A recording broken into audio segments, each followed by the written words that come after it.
everybody, and welcome back to another Whip It Wednesday. Whip It Wednesday? That's Custis I'm at you. This is Whip It Sunday. I'll figure out what show I'm on here in a minute. Can you hear me at DaGobiCustoms? Hello. I think he's having speaker issues. One thing, I just got nothing in particular to work on tonight. I've got a few different customs I'm working on. I got some playing around with some kit bashing and a few things. That might be him. Let's see. Okay. I started mocking up the pieces for my Ultraverse hard case. I'm using the modern Hercules torso and some young Thor lower body, which is basically a Hyperion. And let's see. I had to do some make an adapter plate. Did a little bit of work with an epoxy. The waist piece is actually smaller in diameter than the Thor piece, but it's longer and looks better proportionally. And there we go. Hello. How you doing? Doing all right. Looking at everybody. DaGobiCustoms is having issues with his microphone, so. Oh, really? Or one of his speakers or microphone. Looks like he's got a killer diorama he's working on. Yeah, that looks awesome. Yeah. Been mocking up the parts for hard case, and I got parts for electrocute. I got the green pieces I need for electrocute. If anybody's watched the latest review on the channel, it's Siren.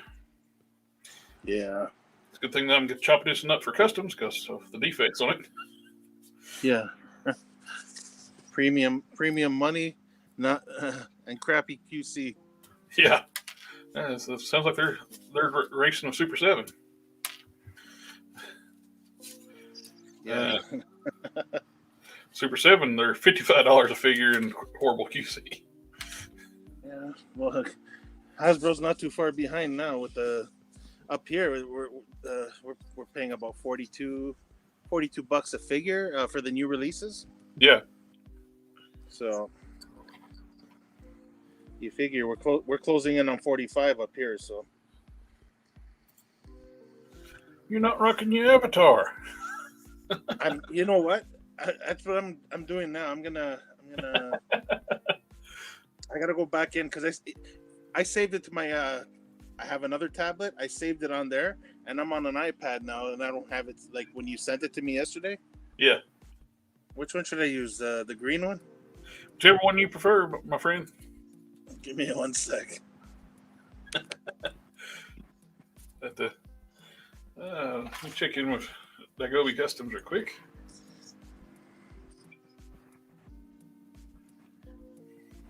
Still my invite. Copy to clipboard. I'll send him a new links. We're got his showcasing some of his customs diorama pieces. But be good if we could figure out the connection issues with them. Yeah. There he is. I can hear you now, sir. Hello. Can you hear us? I cannot hear a thing. Hello? This is... Hello? Hello? Hey, what in the world? Why is my headset not taking priority? I don't know. You can't hear us? I can hear you now. Yeah, we could hear you, but we couldn't.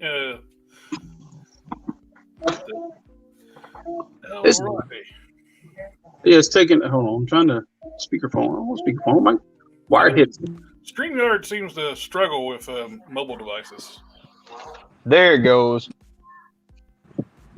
Oh, we lost him. He'll be back. Okay. Yeah, I'm going to go ahead and heat up some these parts on the Shriek so I can take her apart. Yeah. There you are. Hulk smash. Yeah, thank you for making that for me. You're Can you welcome. guys? Can you hear me now? We can hear you now. Oh, thank God. Oh man. Okay. Whew. Might hear a humming in the background. I'm going to start up the microwave to heat up some water. Oh, okay. Might as well get some popcorn going while you're at it. Hey, don't tempt me. Now I'm eating popcorn. I know what I can do in the meantime. Let's paint these little honeycombs on the leader. Yeah. Is your arm still hurting from me twisting it to buy that AIM scientist? Oh, my hand. It might be what's wrong with my hand. I've had a bad flare of arthritis today. I'm going to plan on doing some sculpting on the electrocute, some of her costume details. But my right hand does not want to cooperate to do that kind of fine detail right now. Yeah. I hate when that happens. So I'll do some other stuff. Like I want to, after I do this and take the electrocute part and the siren part for electrocute, I'm going to start working on the sculpting on the waist piece for my hard case. I said it would go with the George Perez style hard case. George's hard case was always bigger and buffer. They don't like in the hard case was always big, but when George drew him, he was big. He could go about toe to toe with Prime. He was huge. Yeah. Share my screen here.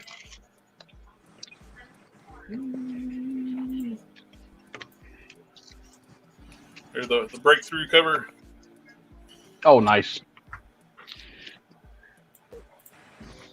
Yeah, Hardcase was huge when George drew him.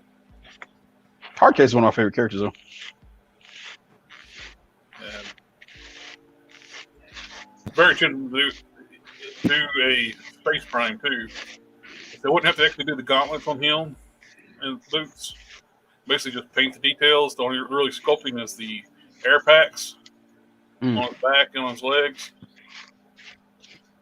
And basically smooth up between the chest where you can put a water slide decal on the chest. You still got a couple of versions of Prime to make. Yeah, I still got a few left. Oh, over there. Somebody got.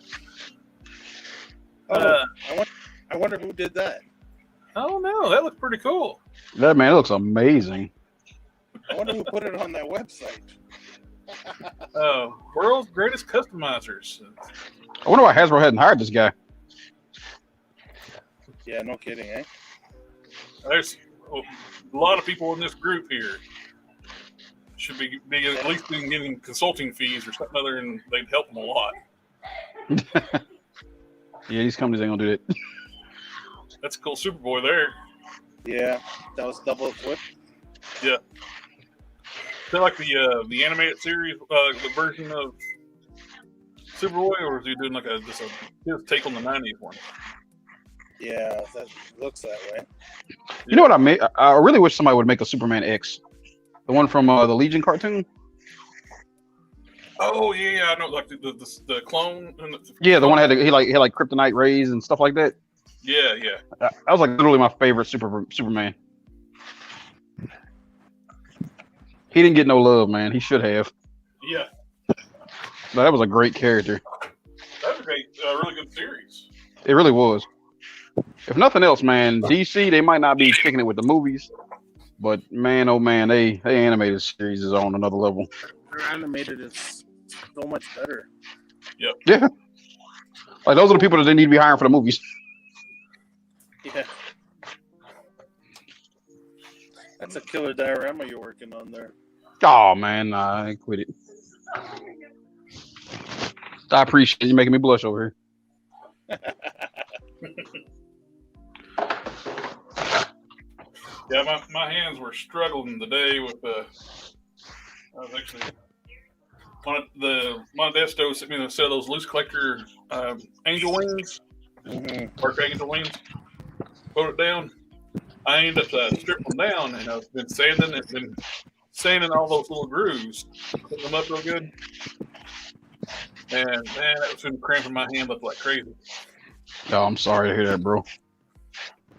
But it's it kind of makes me feel better about my casting ability because it's had some of the same defects I've ran into with casting parts and resin. Hey, you know we are our own worst critics. With it had like really fine like air pinholes in the back. So I've been like smoothing up, cleaning that up. And you can't. Well, what I found out too with resin, you can't spray paint over top of those little air bubbles. The paint will bubble up around them. So you got to use. I use Tester's white primer, and I've been putting a coat of that on there with white primer. And once the white primer's on, it seals it. Then I can hit it with the smooth coat primer, spray primer. I got a few more treatments to make sure you get all the grooves really good. I was working really good, getting these back ones done, the grooves done real clean. Not even thinking, realizing, oh wait, that's the side. The other side's going to be the one visible to. So I make sure this side's really good. When it's on the figure, it's going to be like that instead of that. But it's working out pretty good. Good to hear. Good to hear.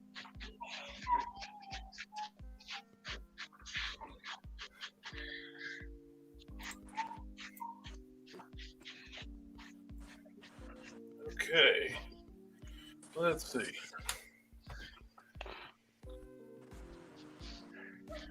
Yes, sir. Yes, sir, indeed. Hey, would you want to come back on and chat with us? Invite. Who we got? Modesto from last week. Oh, heck yeah.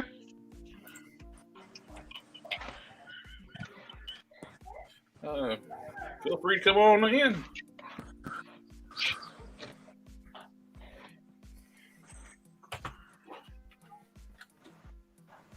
The king of die. Yes, sir. Now I have no issues wanting to try to figure out. I want to dye some parts. Yeah, exactly. You are the man. Good day, sir. How's it going? What's happening? Not much. Your tutorial last week's when we get like when I'm start on dye these Hercules parts up for hard case. Yeah, this is definitely going to be. I got looking at all the different parts, and I got looking at the George Perez artwork. He drew hard case huge, Right. and I had an extra modern Hercules. Like, I like that torso, but that lower body was awful. Yeah. So I'm gonna do the Hyperion leg swap. It's basically the young Thor legs and some Hyperion legs. It's the same Hyperion parts. Right. But these legs look really good on this figure. It's actually matching up real nice. Yeah, it's thicker. Yeah. Beefy. Proportion. The young Thor torso is a little wide. Wide and not thick this way. Mm-hmm. But it's wide this way. So it looks off. It's a better torso than the regular Hyperion torso. Yeah. Mm-hmm. But it still looks off. So this Herc torso, I think, looks really good. With these legs, I just got to resculpt the lower waist piece and the his butt blocks to match up with the body a little better. Mm-hmm. There's a little gap when you try to use this waist piece on the Herc body. So I took a piece of wiring, drilled a hole in it so I can match it up, made a spacer, and took a pencil, stuck the Hercules torso in through the styrene, took my pencil and traced around it so I can get my template. And it looks like it's going to be a little bit taller than the Hercules with using these legs and that spacer. You gave yourself a little bit of height there. Yep. I think that's one thing that helps with the proportions. Mm-hmm. Lifting the body up. I'm definitely going to dye some parts on this. Even with painting parts, though, with the way the Hercules body's made, you got plenty of clearance in this ab crunch. That's good. We're gonna try dyeing it that blue. I'm not sure if I want to go blue or black, then dry brush blue over top. I would say go with my personal opinion. I'd say go with the black and then dry brush the blue over top. Yep. Or I'm telling you, man, you really need to try the Zenithal highlight method. I definitely will give that. Oh, Zenithal, is that the airbrush method? You can Zenithal highlight with the airbrush, or you can do it freehand. It's just harder to do freehand. Yeah. Zenithal's What's that guy from Canada? He does that really, really well. Yeah, dude. I'm telling you, bring it. Go ahead. Where is the guy?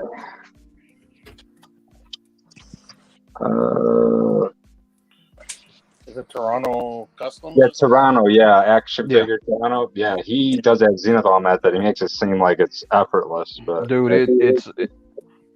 it's I'm gonna use it on this diorama I'm actually doing, because like what it is, man, you can if you look where the light's hitting depends on where you want it, and then that's how you hit the spray the light. So you do your black base coat or whatever you're gonna do, and then you'll hit it with the highlights from that angle, right. and then after that, then you do everything else. Eventually, once I get an airbrush, I'm gonna have to try to do that with the airbrush. And Jared, I know you got an airbrush, so you know. Yeah, I need to put that regulator on it, and that works. Start using it a little more. We'll do these 4 honeycomb patterns on the chest real quick. I think you do something like that, man. Your stuff would look even more immaculate. Nope. Jared, these guys got to see some of Freddy's work. Eh? Oh yeah, Freddy's works amazing. Oh, a little word to caution when you're using a Dremel. I'm bad to set my Dremel down when it's still spinning. Oh God. I smacked my magnifying glasses. At least it's on the top part where it doesn't bother me, but it's not scratched them. I've had these for years. It's like, damn it, I scratched my left glass. They're not expensive. Hey, you know what, that could be a movie, eh? When Dremels Attack. When Dremel really. I tried dyeing that Archangel already. Oh yeah. Yeah, I'm having to do a second run in the dyeing process because I cleaned it all up and then I threw it in there, baked it up for about a good hour and some change, and everything came out black with the exception of the torso came out bronze because of the ABT plastic that they use for that. But then all the other pieces they were completely black, and I was like, let it cure for a couple of days and then I'll get back at it. Came back a couple of days later, everything was the same bronze, so I'm doing a second dye run on it. Oh, okay.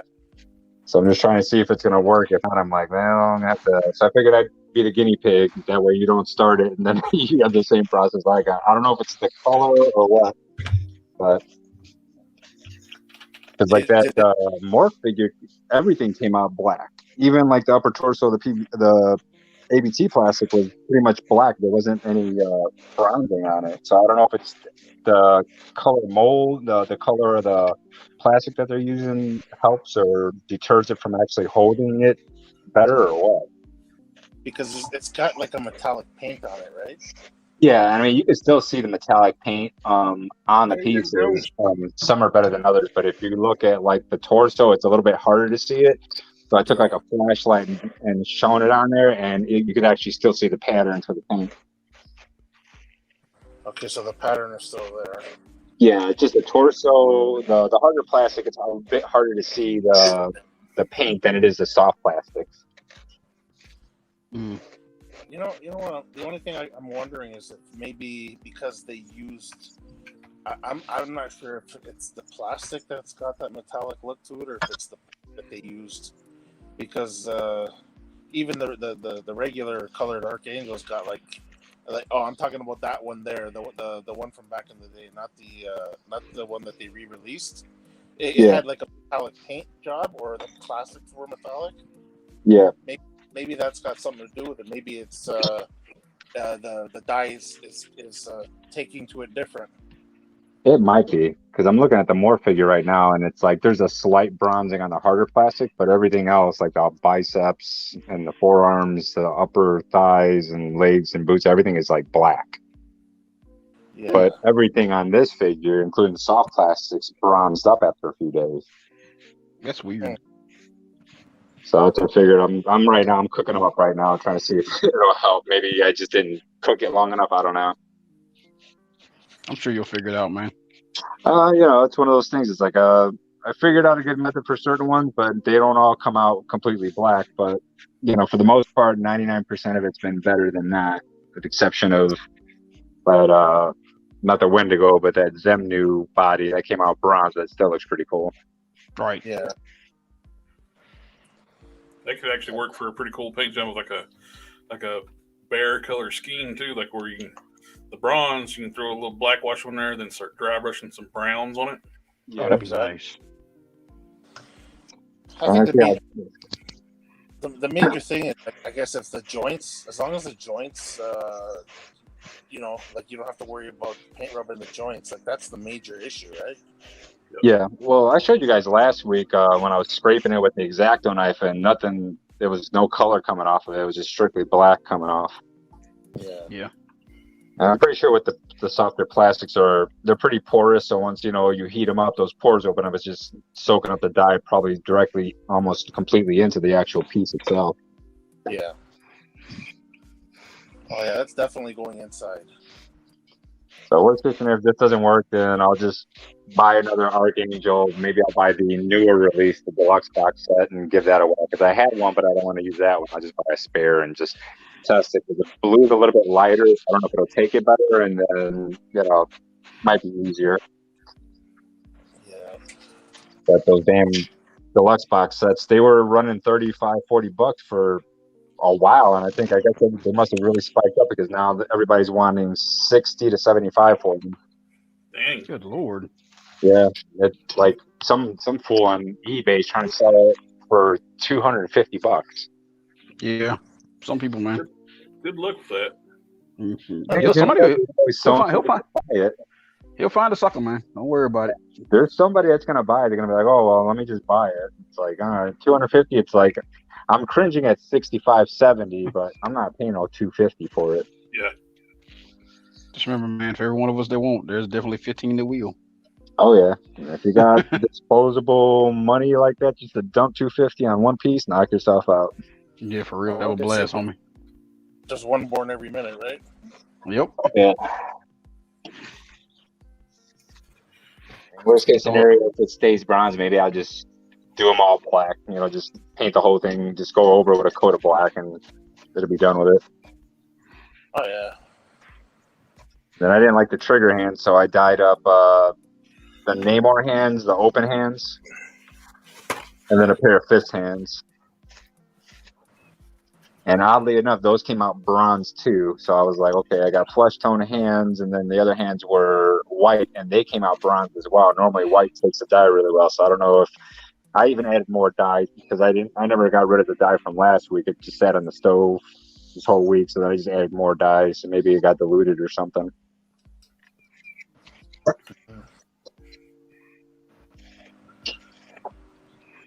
I'll start working on the angel wings you sent me.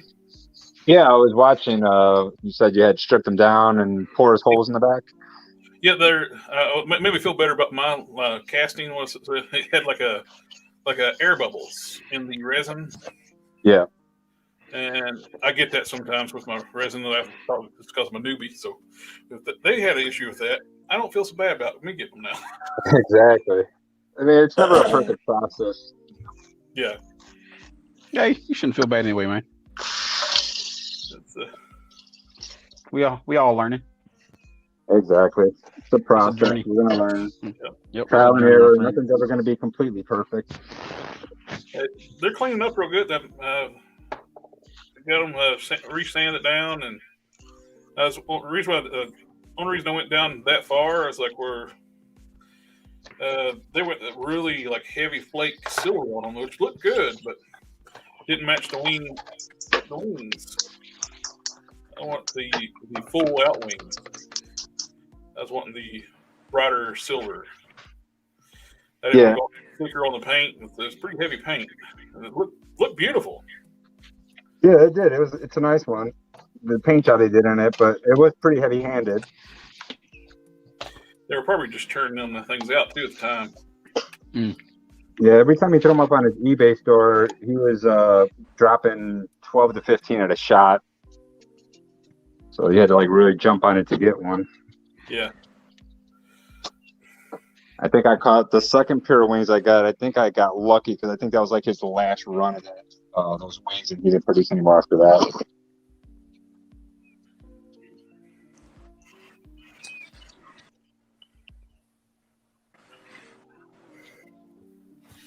Yeah, it's going to work out pretty good. The green on the chest. Let that dry. Take a couple coats. Green is one of those colors that takes a few coats to really cover. Yeah, that was such a great idea though. Yeah. When I saw James Roseborough there, when I saw his, I was like, you know what, man, that's like a blessing right there, because the leader's body was just so plain. Yeah, it's at Reed. What's this pizza body with the different torso that Reed Richards had, and yeah, those limbs just look so lanky. Those were never meant for a figure that tall. Things look disproportionate. The legs look too short. The body looks too long. Yeah, because those were the Superior Spider-Man parts. Yeah. And that was a shorter figure. And when they did the Pizza Spidey, did a elongated lower torso. Yeah, I didn't like that thing too much. That's what I made my Assassin Spider-Man out of, was the Pizza Spidey. Yeah.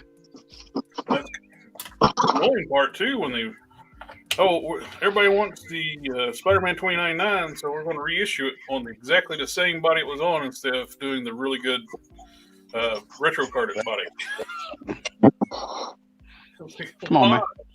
Come on, it's Hasbro, man. They're going to charge us for it later. Yeah, they'll do it again later, and everybody have to rebuy it again. I was doing a little test fit on, see how the Shriek arms would work on a Black Cat body, and they work pretty good.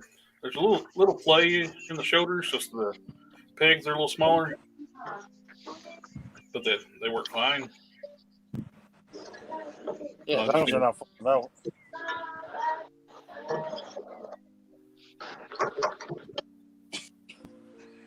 I think these are going to be fine. The tempting thing is this: even though these are pretty good legs on the Black Cat, the Shrieks are better. These got a weird kick out to the sides. It looks really curvy. Yeah. Wait, is that a bad thing? No. Well, One thing I like about the Shriek motor too, I noticed it when I was doing with the Siren review. She kicks up higher than regular female figures. Oh, so that means they get a good thigh cut, man. When she kicks her leg forward, it goes up higher for a high kick, a better looking high kick. I saw somebody swap them out at the hip ball, and it actually worked out. Yeah. I was looking at, these should be easy to pop loose. There's even a separation at this thigh hip right here. I can take them with snap ring pliers, heat this up, stick them in here, and pop them open. What you talking about as far as doing the y'all were talking about y'all want to take the hips off, or you want to take the lower part of the thigh off, from the thigh down? Actually, it works from the hip ball, from what I heard. Okay, I was gonna say from the thigh down. I was using a different body when I was doing that Baroness. It was like right here, just to give y'all a warning. These are Mockingbird's legs. I had to actually Dremel the inside of these bad boys out. Mm-hmm. So that was not fun. Yeah. Yeah, those things will pop right on from what I saw. Yeah, the ball the ball joints for the hips seem to be pretty universal in the female figures. Yeah, That's good. Yeah. You just take a chance of mangling the hard plastic hips when you take them off. Mm. Sometimes they pop clean. And sometimes they split and it makes a mess. Snap ring. I'll heat them up, help get the glue softer. Stick them in here and snap it real hard. 50 to 70% of the time, it'll pop open and you got no problems. Sometimes they're glued really hard and you'll just split the side off, ruin one of your chips. I gotta say, man, the one thing I hate about diodes sometimes is I can't do anything after I get to certain points because I wait for glue to dry or paint to dry, and Oh, I understand. like I'm using this tile grout to fill in the grout lines and do some more realistic, spackling and stuff. Yeah. And it takes this crap forever to dry. So one thing I'm thinking about with this black, I bought 2 of these the retro carded black cats. Mhm. I got one hanging on the wall behind me, and this one, and I already got the first release, which is actually at the better of the code. What was that? What? Something fell. They found us. Run, guys. Well, I was thinking about maybe even using this body for Mantra from the Ultraverse. Mantra was super curvy.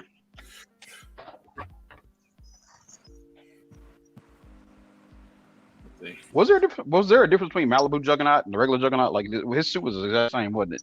Yeah, he was just Juggernaut from the 616 over in the Ultraverse. Okay.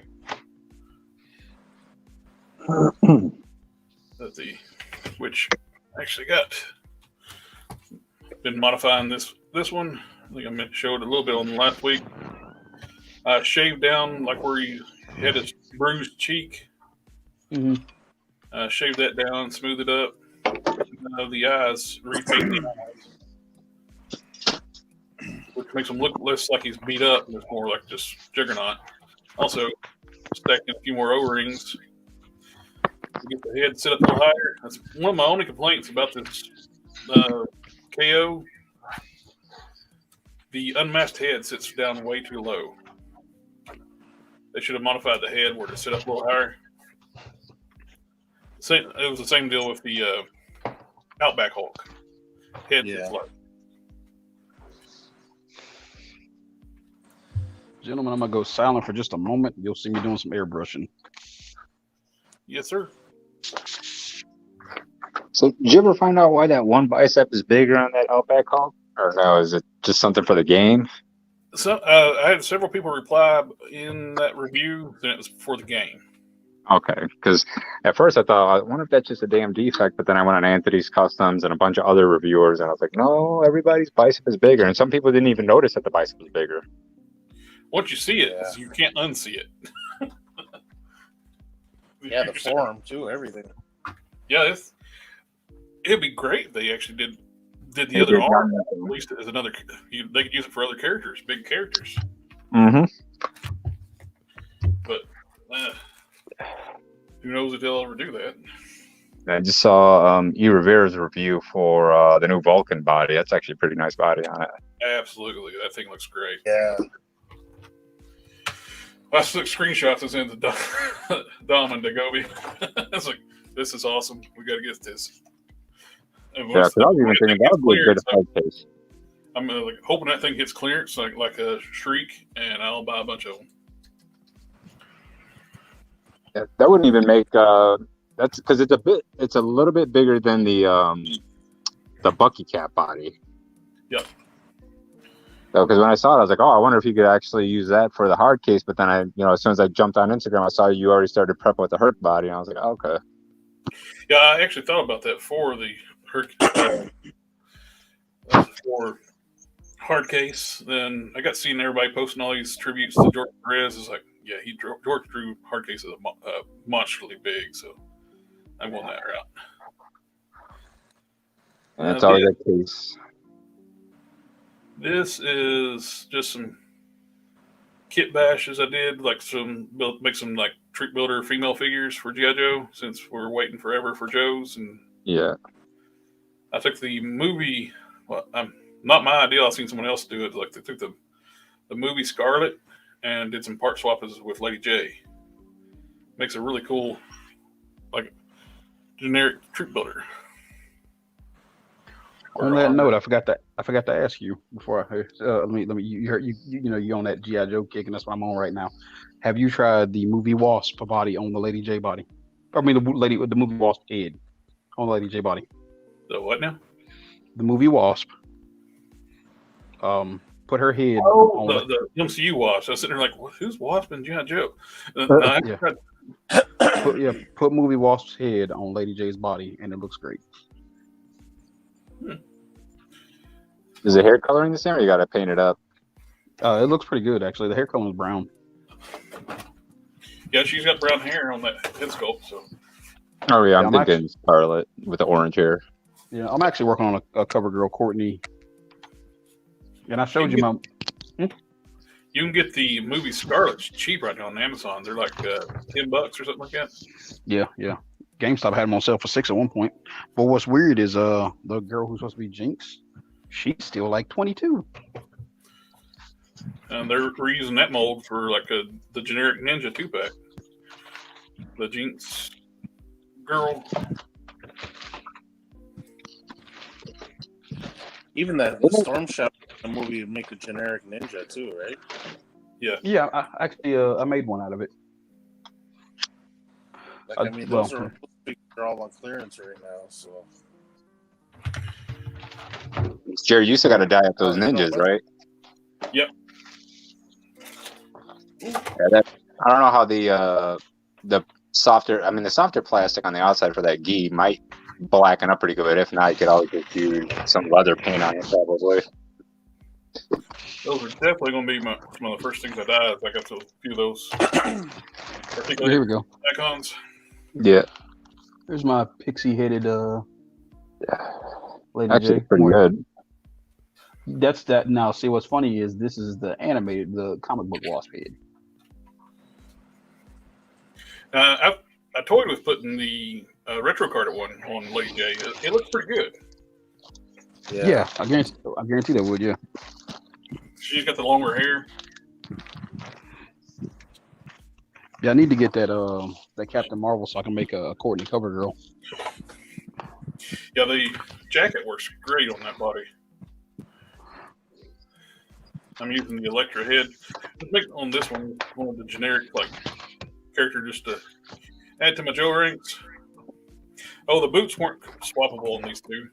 On the movie Scarlet and the Lady J. Oh, they aren't? Okay. Completely different connections, and they're a lot taller boots. And I got you. make her like a 7-foot tall character. Well, that sucks. Better get back to stirring this pot. I forgot about it. When the man's house burns down, we know why. I don't do that. I'm getting Marvel Legends stew for a couple of days. She's probably gonna force me to eat it.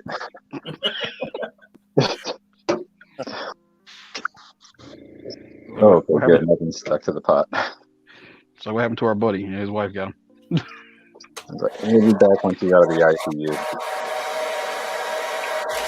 Sorry for the noise. I got the blow dryer going. I want to pop these apart at the waist and get the belts off. I can do a wash on these.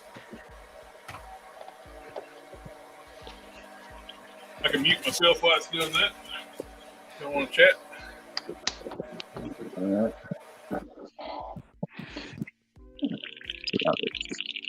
Dye is taken pretty good. Hopefully this dye is the second rung.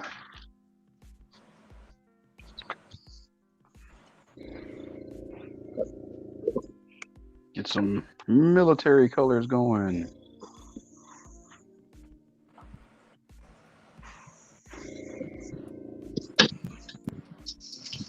Hoping the second dye run actually dyes them up darker. Yeah. Hopefully it works out. Yeah, I'll be the test dummy that way. If it doesn't go right, then that way it's like, well, we have to find an alternate method. Man, you are a gentleman and a scholar for being that guy. Hey, you know what? I had one lying around, and I was never very fond of that figure, so it didn't matter to me if I died or not. Also, let me know if my airbrush gets on your nerves. I'll kick it. I'll kick the mute if need be too. I got a 9-year-old. That's all I hear is all day, and a whiny staff. So my days are consistently noise.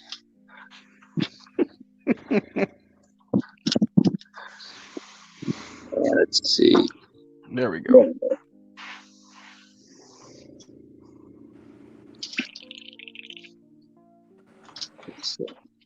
Guys, always remember your flow improver. Otherwise, your nozzle will get clogged. Yeah, I don't know anything about airbrushing. So you're talking a different language to me right now. I got you. Yeah. Nah, the wife got me this. I was doing those model kits, man, and she was like, "Nope, look at your airbrush." It's next on the list. I've got 2 or 3 models on Amazon on my list of things to purchase. Eventually I will, but I probably won't airbrush here. I'll probably do it at the studio down the block. Sorry for Gotcha. going Fuck your straight studio down for a there. moment. We missed you, man. I figure better than going with a blow dryer. Tom was gonna send her. I'm glad that was helpful, Mickey Littman. How the prayer joints tutorial is one of the earlier tutorials I did. That's when I was working on Prying version 3. Yeah, Dom was gonna send a search party. Yeah. Take a while to get here geographically. Yeah, it'd be a nice trip though. Yeah. Okay. Oh.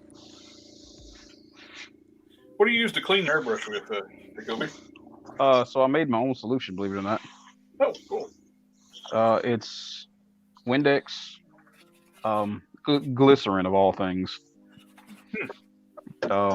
Alcohol, 91% alcohol and water. Nice. And it's just all about the ratios you mix it.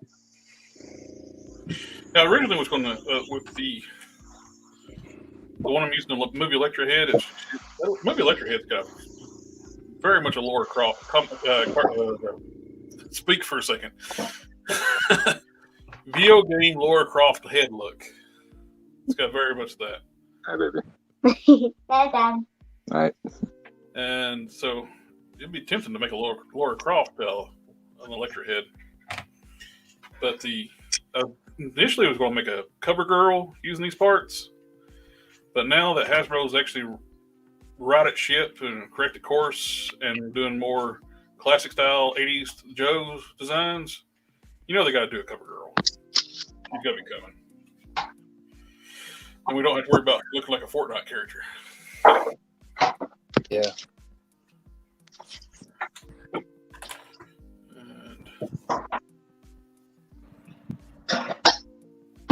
Just adding a wash to these parts. The jacket and arms actually are from the pre-Century Build-A-Figure Wave Captain Marvel with the cat. Yeah. One with the head sculpt that looks like the lady from Parks and Rec. I used the Winter Newton, took the logo off the back of the jacket. So it's not just directly using that part. Actually, I actually use the jacket arms. Well, I have it on one of my many halfway done customs. Sounds like I won't have to aggravate you like you aggravated me with Abomination. Oh, gee. There's a few. Give me that list of halfway done, and I'll start aggravating you every week about which one each week. Oh, it's been entertaining to watch. Yeah, I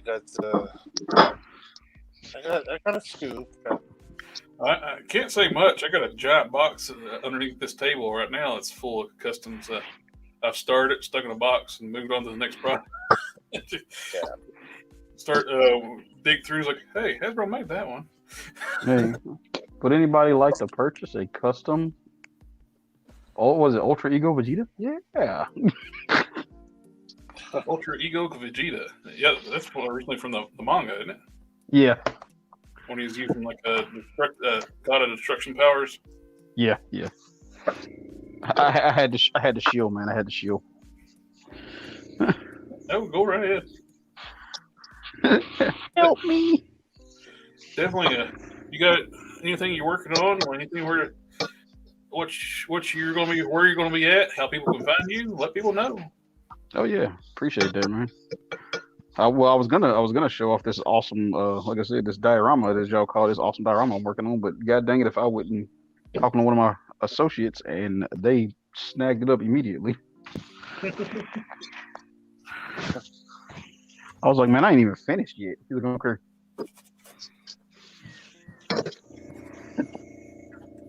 I'm actually planning on making a diorama eventually too. I've never really done. The only diorama I've ever done was one for Jared's seen it. It's a friend of mine who's probably watching right now and should be on here with us. Yeah, Alfonso. Alfonso, you need to get your butt on here. Alfonso Mila, if you're listening, I'm gonna have a nice little word with you later. But anyways, he's a huge Sharknado fan. Oh yeah. I know the one you're talking about now. Yep. So I you know what? One day I was playing around. I think Jared showed one of my Ghost Rider customs. I don't know what it was. I had a glue gun for the longest time, but I never used the damn thing once in my life. And then one day I just said, you know what? Let me try to get into. I want to try something with it. So I decided to try to make some flames. And then I started. You have to manipulate the glue when it's hot, and I started to make flames with it, and they started coming up so well that I did covered the entire wheels with flames, and it doesn't affect the wheel from turning. I did it pretty good. And then one day, anyways, that's just the flame effect thing. And then one day I just started. Tom's a hot glue master. What I've seen. Yeah. And yeah, I just started playing around with this glue, and I had an idea because my buddy Al's birthday was coming up, and I said, let me try something. So I tried making like a water effect, and it ended up working out. And then what happened was it just got bigger and bigger. I ended up making a tornado out of water, like hot glue, to make it look like a water tornado. And then I ended up painting it. I added some sharks to it. Like I went to the Dollar Tree and I picked some little shark things, and I added them in there. Then I painted a base for it. I got like a block of 2x4, just a piece of it, and I covered that with hot glue and made it look like it's basically a water, like the water base. And yeah, it came out pretty good. I sent it to him. He had no idea until he got it. So.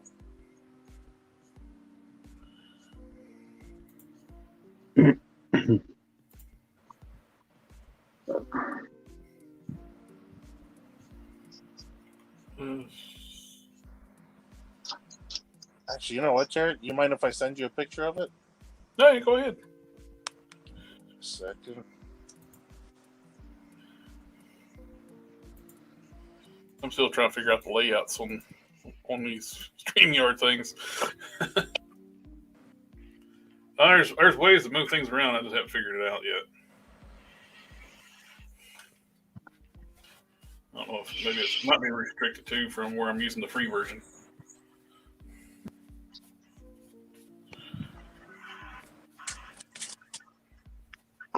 But how's the parts coming out, Monadesto? I'm sorry. That's okay. People call me Modelo, everything else. I'm used to it. That's why most times people are like, I'm like, just call me John. Yeah. I have a coworker at work. She's one of the directors at work, and her last name's the same as yours. Oh, Correa? Yeah.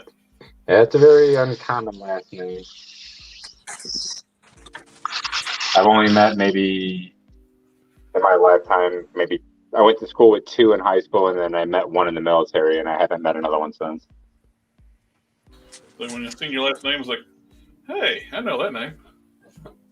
Yeah, it's going pretty good on the dye part, but we'll see. I'm letting it. I just pulled them out just to let them get a little bit air dry.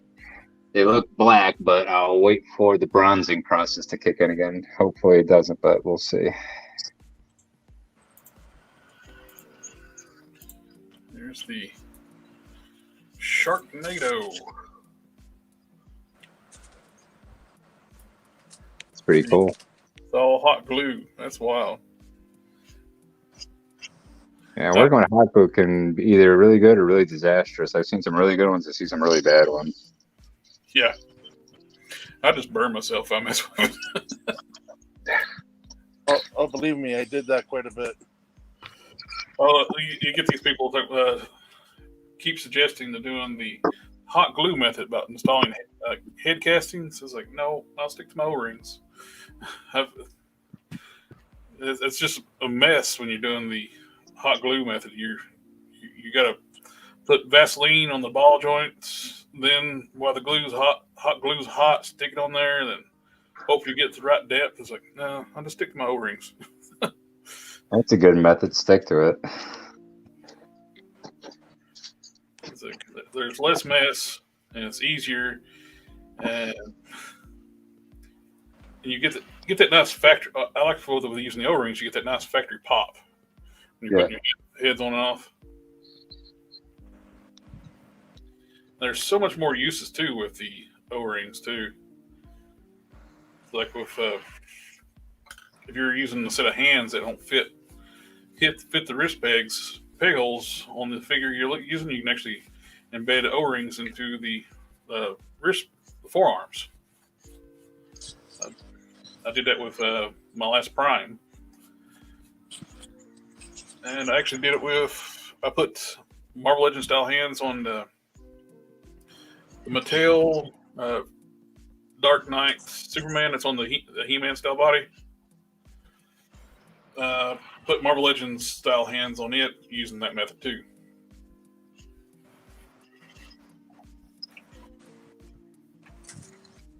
These G.I. Joes take a wash so well. They got so much sculpted detail on them, so it just picks up all that texture. Yeah. It's plus adding the wash too. It's like it's just not just doesn't look. Takes all the Lady Jadeness out of the parts. But I'll end up with an extra Lady J too because I ordered the retro carded one. They fixed her head. The regular one, the head looks like at the comedian that he was on Saturday Night Live.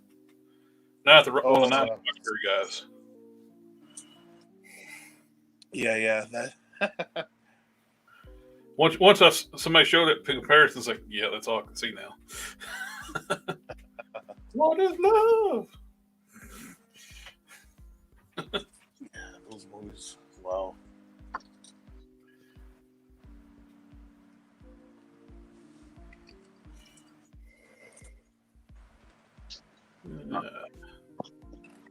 Let's see.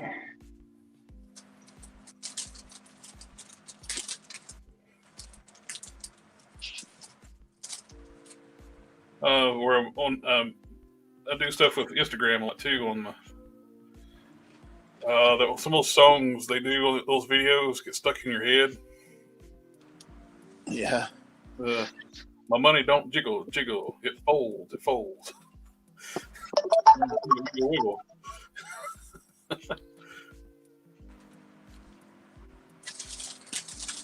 6'2" in a compact.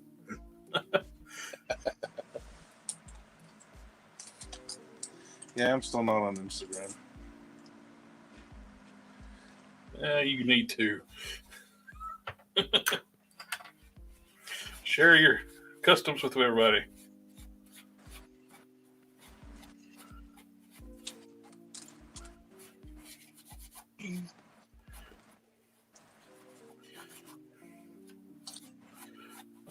Only old people use Facebook.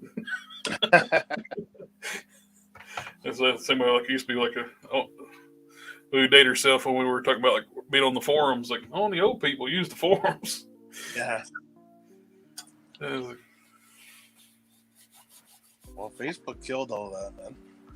yeah, it's like I still post them on Figure Realm too, but just the interaction's down. You just don't get the people participating. You see people uploading a lot, but nobody comments. You get someone. I got 0 comments on Sludge on Figure Realm. Yeah, it's messed up. Sorry about the noise in the background, guys. I had to answer a work call. One of my vendors got robbed at, not technically gunpoint, he robbed with a toy gun. That's not cool. Yeah, I was still in disbelief. I was like, a toy gun, really? I was like, oh, well, whatever. Send me the information. I'll file a report. Yeah. Oh, God. That's why I'm leaving that job at the end of the month. Well, you can always hang out here. Yeah.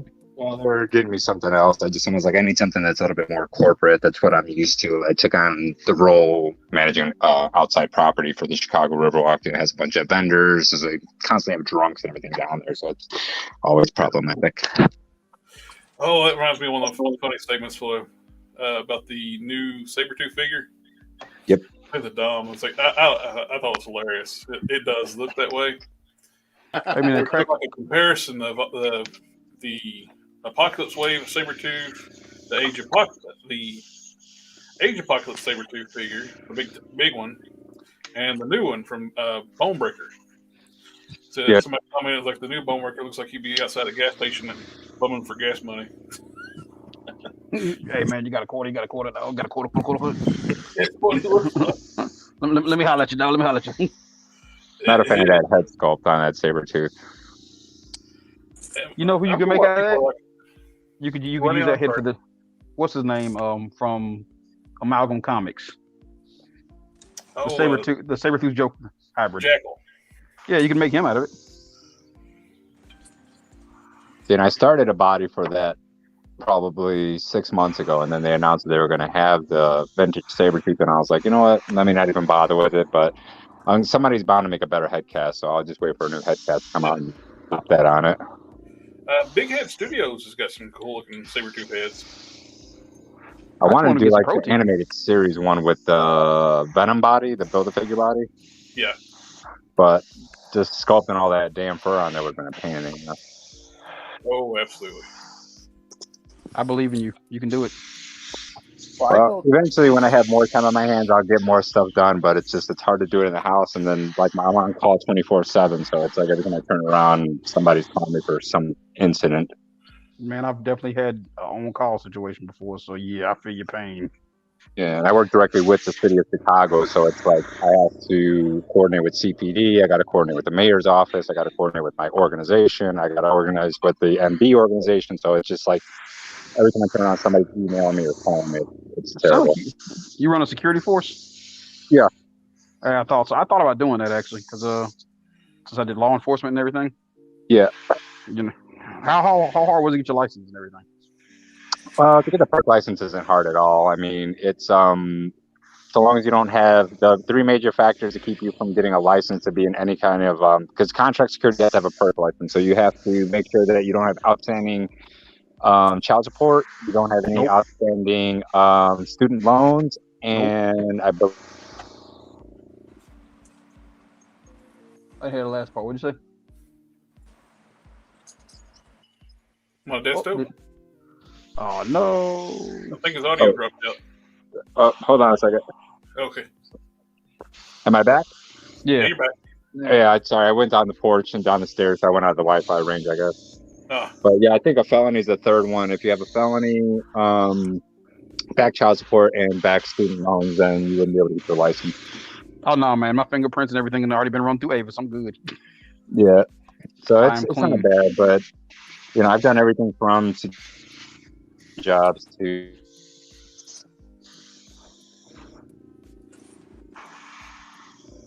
You went out again. No. I'm back. oh, Okay. there you are. Yeah. So yeah, my job before this, I was an executive protection agent for the CEO of Everett Labs, Sweet. which I didn't do a damn thing for a year, so I got paid to pretty much do nothing. I was bored out of my mind. What branch of military were you again?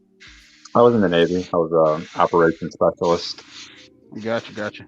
So My little 7 brother's- years out of Norfolk, and then no, 6 years out of Norfolk, and 3 years out of Naples, Italy. I worked for NATO for Joint Force Command. Okay, my little brother, he just got his butter bars. Ooh,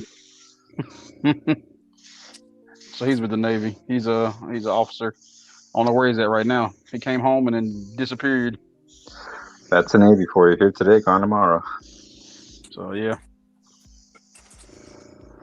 Well, he's commissioned officer, so he's gonna have a lot more responsibility. He's gonna have to learn every single aspect, every single job. Because this month he'll be in operations. Next month he'll be in engineering.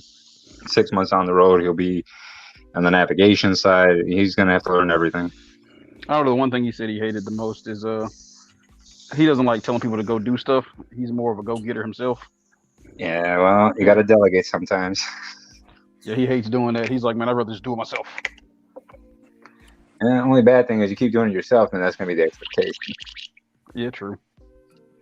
Yeah, he'll figure it out. He won't. Oh, he's young. He'll figure it out.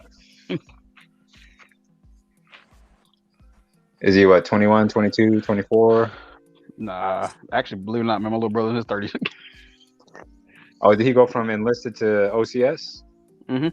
Oh, okay. Well, then he should know that he's no longer enlisted, so he's got to learn to delegate down to the enlisted folks so they can take care of stuff.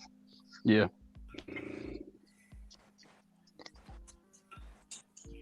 If he's been in for a while, he knows the process. It's a matter of letting go. Yeah. He definitely got a problem with that. Well, so far these parts are looking a lot darker than they were on the last run, but now I can barely see the pattern on his upper torso. It's like you need natural sunlight in order to see it better. But I can actually still make out the patterns. Mm-hmm. So this may be the second run, so sometimes you may have to just dye things. I mean, the torso is still a bit bronze, but it's a bit darker than it was last time.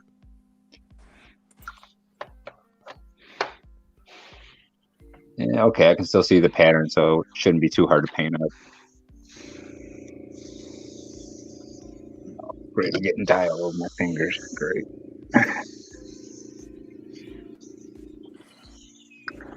All right. Yeah, hopefully this dye sticks on this run. If not, I'll do it through a third cyclone and see if it doesn't work after that. Then I'll just paint the whole damn thing black. Oh, with the exception, I'm gonna have to get some that Tamiya tape so I can mask off at least the portions I want to line up in silver.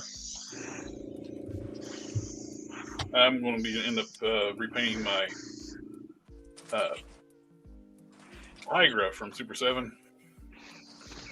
That was one of the ones that's either like send it back and get a refund or not have one, or just fix it myself, like Thanos, and do it myself.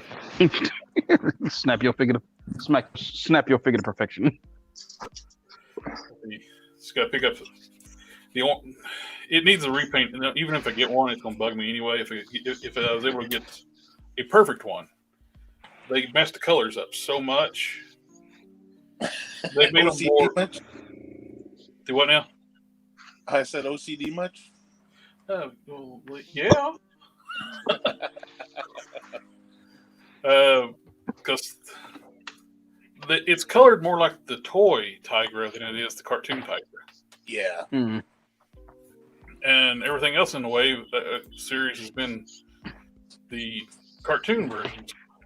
They made it orange, really dark. They made it lighter color. It's Rome color. It's more like the toy colors. It should be flesh tone, like it should be like what's on Hercules right here. The lighter on his face and his hands and his feet should be like this, not yellowy green. Mm-hmm. Hey, Keon, did you see the Sharknado thing? Well, you were gone there for a bit. Nah, I was watching you the whole time, man. I got my laptop right behind me. That thing looked good. Oh, I got some more pictures here. Make sure. Yeah, I got the finished product too. It was pretty and blue. Sure. You know what's funny? Have you ever shared that anywhere else? Because I swore I've seen that thing. Only on the group that I used to manage. Okay. I might have been in there, man. I don't know. There you go. Oh, that's you got the sharks in now. Yeah, dude, it looks amazing. And you did it with hot glue? That's all hot glue. Yeah, you need to teach me how to do this, man, because I want to make like explosions and flames and stuff. You know, On that level. the base is that's a block of 2x4 covered in hot glue. Huh. Link? I think there's a finished the finished product. The last one I showed. I said.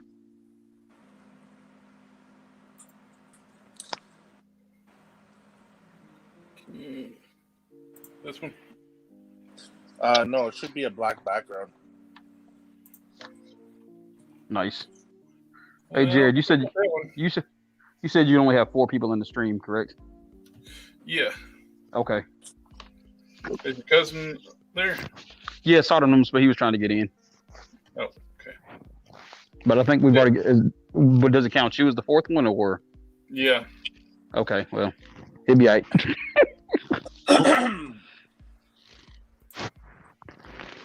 You can watch. We can get one here in a second. There's a limit. Well, on the free version, there's you can only have 4 up to 4, Oh, okay. and I've been debating about signing up for like the paid version. I just want to make sure people actually like watching us. Oh yeah, man. Before I Love start paying for it, and it's like $25 a month. It's your shining personality they love. You got 3 so far. Like it. Oh, I'm glad. Glad to hear. Can y'all see it? Can you see how this thing's coming along? Mhm. Yeah. Absolutely. Just gotta like I said, I gotta let it dry. I gotta do the back of it too. Add the bullet holes. Is that for a customer? Or? Yeah, it is.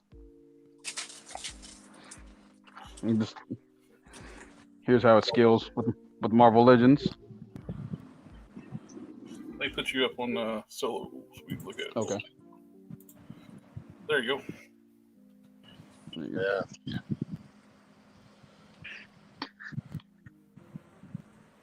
It's looking real good.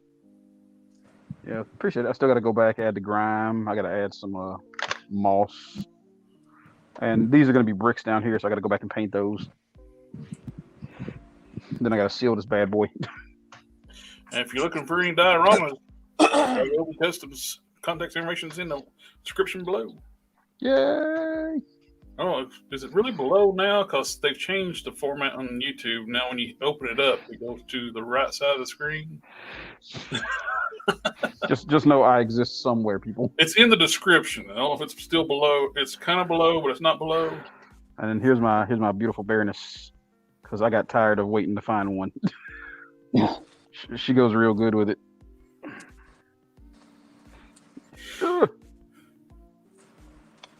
There you go. Can you see that? You can fit a couple of figures on there at least. You can get at least 2 on here, I know, with the barrel. So you can do 2 6-inches with the barrel. Let me see.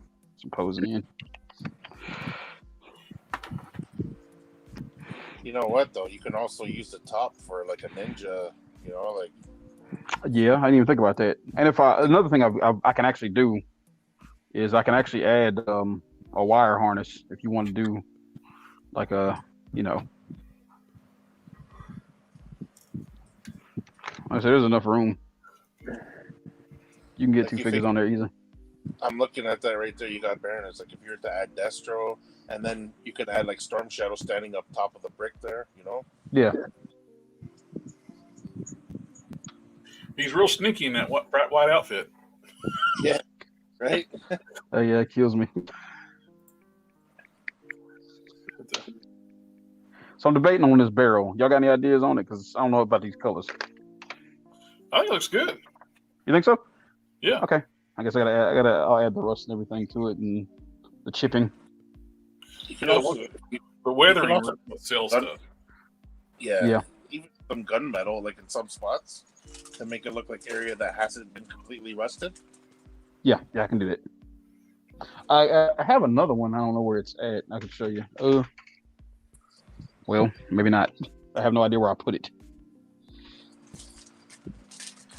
But yeah, I got some well, this stuff right here, man. This is like liquid gold. It's called Streaking Grime. I keep trying to get a certain somebody to grab some. That's so many paints I still gotta buy. It's so good. That'd be good for if you want to like weather one of these big mechas we've been making. Yeah. The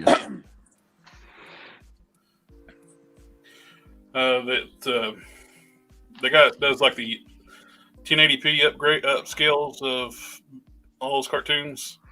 Mm. He's only got one episode left of Big Guy and Rusty, and it's like, man, that show was so good.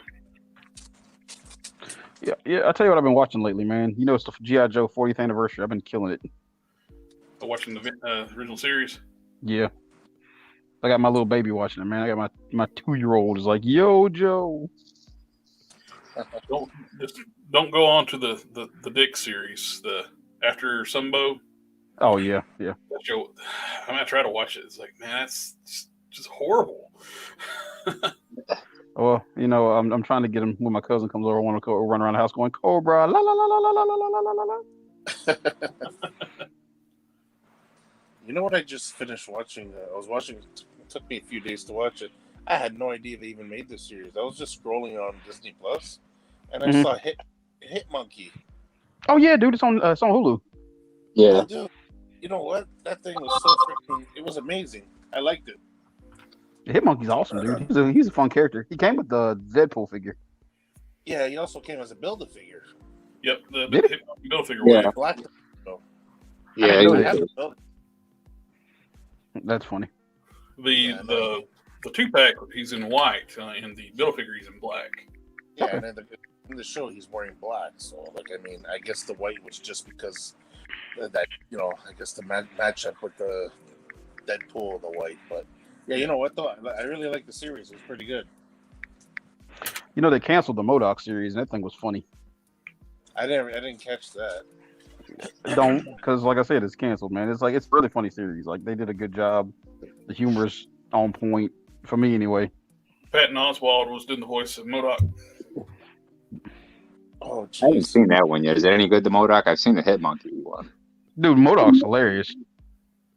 But like I said, it got canceled, so it's like, You know who sold it though for Hitmonkey was Bryce, the character there, the ghost. Yeah. His commentary was just freaking hilarious. I got one. Have y'all seen? God dang, what's her name? Tracy. Oh yeah, Tracy. Yeah, Oh, She's got a figure coming out. yeah. Loose Collector's doing the figure. Yeah, I freaking love. Tracy's a good series too. It was a good. Well, Tracy was a good comic series. I just started watching that one. Well, actually, I watched. What's it called? Oh, geez, I just drew a blank. It's Trix is the girl in there with the long. Fixes are for kids. Oh, gee.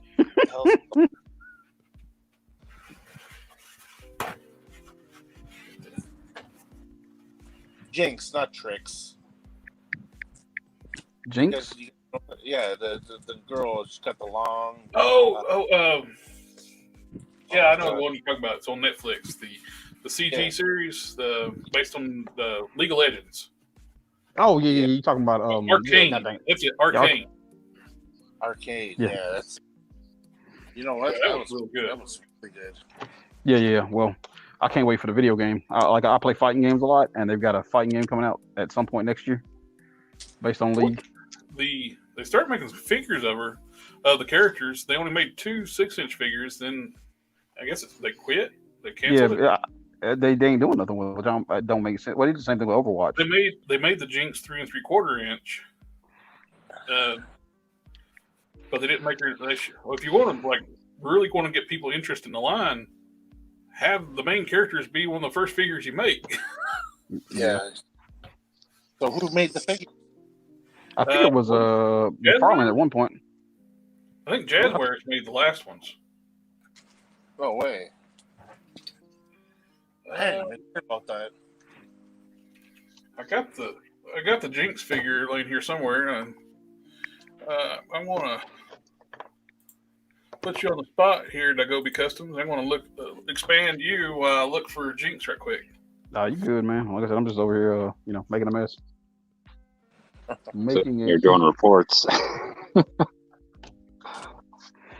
Doing my Nerf gunpoint report. That's crazy, man. Nerf, what do they do? Panic? I'm assuming so, and so because I have off duty cops that work there for me, so they responded, and the staff member was like, I think it was a painted Nerf gun or something. And I was like, all right, so I just have to put it in there. It was a fake gun potentially. Oh man, I couldn't do it. I'd be mad. Yeah, it's just getting bad. That's why I was like, you know what? I've been there 2 years. I was only there to help them out for a year to get that site up and running, and then I got stuck there. And I told them in January, I was like, you guys got 5 months to figure this out. Come May 31st, I'm done. I understand that, man. You can't, nah. I gave them 5 months notice. If that's not enough notice, that's too bad. Yeah, for real. I definitely said it was enough. Exactly. They're working on my replacement so they can transfer me over to another a corporate site. But they had 3 candidates in the loop for like 2-3 weeks, and I'm like, you got to send me somebody so I can train them up. I'm not gonna let this person just take over the site like I did, where I had 4 hours of training. What I hate, man, is when they try to pigeonhole you into something.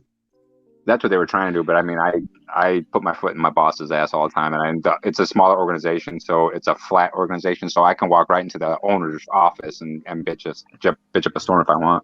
That's good. That's what I like. And I've gone in there, and I mean, I've gone toe to toe with the owner too, and I'm like, look, this is not how it's gonna go. You can either start doing things the way it needs to be done, or I can just walk. And I'm like, no, you don't gotta walk. I'm like, all right. I was like, because they're like, oh, well, you get real aggressive when you really want something. I was like, that's when the Puerto Rican side comes out of me. Nothing wrong with that. I was like, I always say that people are like, oh, you sure you're Puerto Rican? I was like, I'm Puerto Rican because I've got a real mild manner and demeanor. I was like, when I get pissed off, I get real Puerto Rican. Oh, this was done by Spin Master. Oh, okay. The same people got the smaller DC license right now. I saw a review on that one. I picked her up because she was $4.99 on clearance. So. Yeah, because I was thinking about using that initially to make the honey badger, but I didn't like the articulation on it because it was small enough. Oh, hey, for honey badger, why don't you use the Gwenpool? She's a little bit too tall, I think. Is she? I'd have to mod the legs up because she's got to be shorter than Laura. Okay, I got you. Yeah. That's what I'm thinking. Using the sprite body might work better because she's just short enough, I think, under her. I'm just thinking about that. How much you gonna have to sand and feel on that sprite body? Yeah, it'll be a lot of work, but if you want it done, you got to do it. If they would have came out with a smoother version, if they use that same mold for another smaller character anytime soon before I pick it up, then I'll just go that route. Right.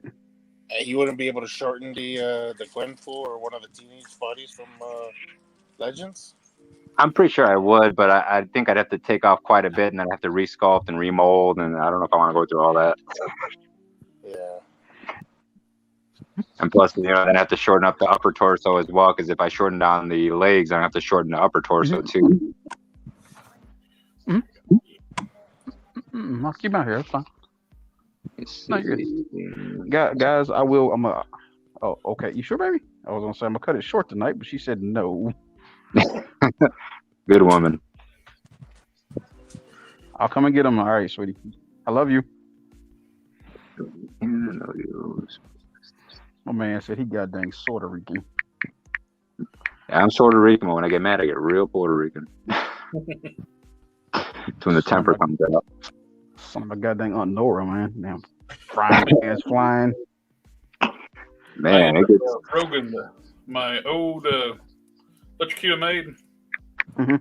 I end up roguing the hair outfit, and I put the X3 Jean Grey on the old one, which still looks good though.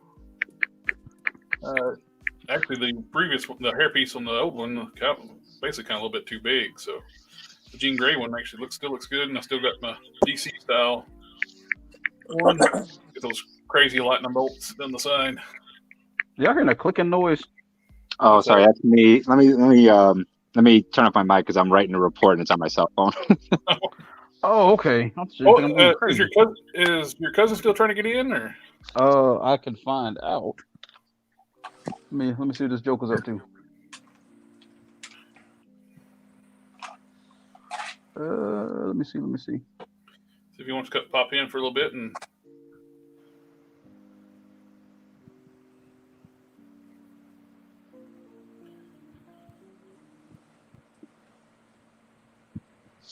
Now I'm clicking.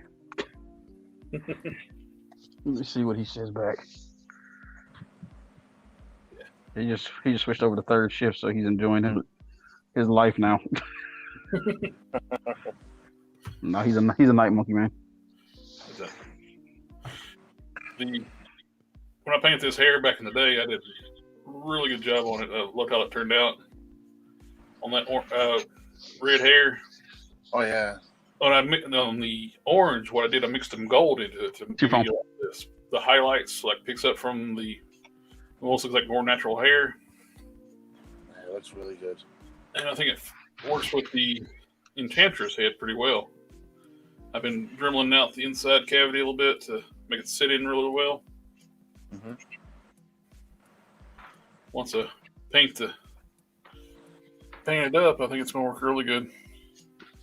Let me see if I can get a hold of this Joker. And it's going to work out too for the alternate head, or what I do with it.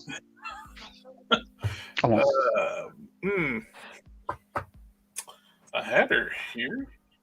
Oh, I know where the siren head. I can put some wash in that hair and use it as an alternate head too. It's a different face sculpt, but it could work. Yeah. Hey, sweetie, you got Randall on the. I'm trying to see if you had Randall on the line. Was he still wanting to jump on? I'm wondering if they have. I'm trying to call him. He ain't picking up. What's it called? Like a screaming head. That is ridiculous. They didn't put a screaming head on her. You know what? Somebody's gonna make it pretty soon. They're gonna probably sell casts of it. I think I've actually seen some pop on Instagram. Yeah. Only a matter of time.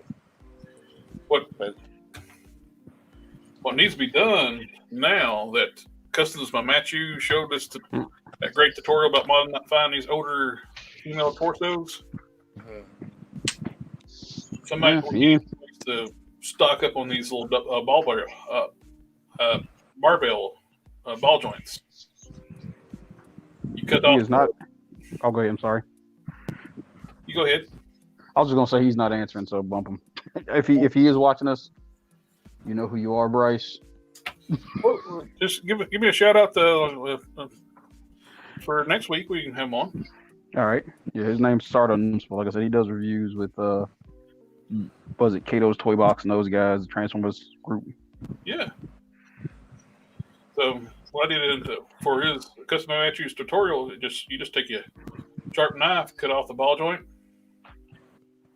I guess I probably should make myself full screen and do that. Here, close enough. I cut off the ball joint. I took a drill bit and drilled down to about the depth I need. Then took a round spherical bit, one of these suckers, round like a diamond grinding bit, match up with the ball joint, and now you got a lot more range of movement on the older style neck. That'll handy for the old Black Widow, the 2-pack one. Yeah, the 2-pack one plus the Shield Agent's torso that used on like the Madame Hydra. Yeah, and Mystique. Yep. Well, then again, that Mystique. The Mystique's using the Black Widow torso, isn't it? Yeah. Yeah. That upper torso you drilled it out of, that's softer plastic. I'm assuming it's not like the. Yep, this is the softer, more pliable plastic. Okay, yeah, because it's probably would have been started cracking and whatnot if it was out of the ABS plastic. Yeah. Well, that's one of the good thing about the female torsos. They're a softer plastic because the arms just push in, the heat and pop back in and out. Yeah. To make this torso work with a modern body, like I did with the when I did put it on a Polaris body, I had to drill this out a lot. Then I used O-rings to make a new cavity, like a socket, because these are made a lot different. Because Yeah, the diaphragm joint, but there's really it's really just twist. Well, you know what? I tried putting the old Black Widow, the 2-pack Black Widow upper torso on a rider torso. Yeah. The one that came with the motorcycle, and they don't go at all. If you Dremel out the cavity a lot, you can get them to work, but you just got to make a new socket. I was able to get to work with the other torso. Let me grab that right quick.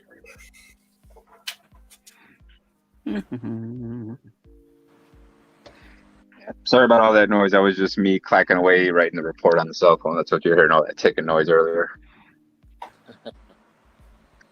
I didn't think it was going to be that loud.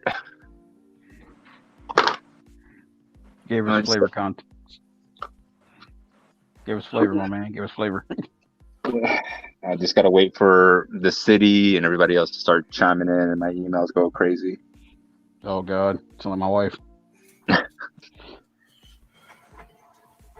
Pretty soon, come May, well, the 31st is my last day, but actually the 29th will be my last day because I'm off on the 30th and 31st. So it's all right. That's all good. So I was able to get the older torso to work. This is the same type of connection started with the Black Widow with the cleavage top. I was able to drill that out quite a bit. Then I made a new socket and use O-ring. And now you can use it on the newer torso, lower torso. And you get your rock back and forth, side to side, rotate. The greens don't match up exactly, but I was just playing around with extra fodder. It's more of a kit bash than full-on custom. Yeah, at a distance, you can't tell anyway. Yeah. Is that the Polaris body in the lower section? Yep, Polaris lower body. And use the Polaris arms, and there's a head casting from the SDC 2-pack a long time ago with Kazar and Sheena. It's the Sheena head casting. Oh, okay. Yeah, I got to order a new Polaris because the one I had when I took it out of the packaging, as soon as I moved the leg, the crotch piece snapped at the seam line. Oh. So it still functions perfectly well. I just need to replace the body. Yeah. So I'll pick a loose one up on eBay or something. But even she like mint on card, or she's running like 25 or 28, and I'm like, I'm not paying 25 or 28 for Polaris. Yeah, so I sit there like I saw somebody post on Facebook. They just got them that Polaris, and it's like one of my grills I've acquired is like, I've got pieces in my fodder box. It's like one person's. That's what's the great thing about this hobby. Everybody collects different things. Everybody's grail is different. Yeah. It's like one person's grail is another person's custom fodder. This is also true. Except for any figures, Brie Larson. That's all custom fodder. Actually, would probably look pretty good too. It's actually a closer match of the green, that lighter green on the Polaris legs. Yeah. You actually pop those out, and actually, the way I've made this torso now. And you could actually do this. Hey, do you see Sodom Numsma in the chat? The Greens match up pretty good. The greens match up pretty good, and you take some paint stripper and remove the yellow. And can you get that pop up? Yeah. That matches up way better. There you go. That looks really good. That's a way better look on the color. It's actually a lot closer. Yeah. Dang it. No, I'm going to go with siren. Plus, it's a lot better looking legs, too. I hate these little skinny legs. Yeah. Got a little more girth to them on that other leg. Well, it looks more realistic proportion. These things, I don't know what they were thinking when they made some of these earlier figures. I don't know. Whoever's doing the sculpt work on these things and making the molds, I don't know. They really got to go take an anatomy class. No, man, it ain't how it works. Oh, the Thunderstrike. The stuff they did on that figure is just atrocious. The legs look weird. He's got teeny tiny knees. If you move when you articulate the legs, and it looks like he's got knees that should be on Spider-Man. Yeah. They modified the Hyperion parts. When I first looked at it, I thought, oh, those are Hyperion legs. Now they're pinless. And they made knees, teeny tiny little knees. They're like half this size. Mm. Yeah, you gotta vanilla pose that guy because if you bend the legs, it looks ridiculous. And where he's pinless, you can't go. Oh, I'll just swap out some Hyperion legs. Nope, Not working. we couldn't because they're pinless. The Thunderstrike legs are pinless, so you can't swap them. Well, you could. You'd have to a little more work to do it, but actually a lot more work because they made those little tiny knees. But you mind if something's ridiculous like Super 7 would do? On Groom, that's as far as leg moves. Are you serious? Yep. Yeah, that's bad. Everybody's been complaining about that Groon. He's too small, too. Yeah. And he looks cutesy, not mean like Groom. Look at that face. Look at his face. He's like a cute character. They almost look like when they first released them back in the day. Sometimes Groon has to be cute, man. He's getting a bad rep these days. He's got a new PR guy. One of the goals too, on the next payout on YouTube, when they actually, you got to meet a certain limit for they'll pay you for your ad money. I'm going to buy a new camera for live streaming because this one's not cutting it too well with up close. A little blurry. But, Meanwhile, me and this man over here on cell phones. and he's got loose hips. I've done one treatment. These are a little better now. I use this stuff here, Fix Loose Joints by Kiki. It's basically kind of like an acrylic clear that you put in the joints with a needle point. And it basically takes up the gaps. And this one had a mismolded knee, the effective one. And Big Dad Store sent them in a replacement because where it's a pinless joint, they molded the knee at an angle. So it really messed up. It wouldn't move at all.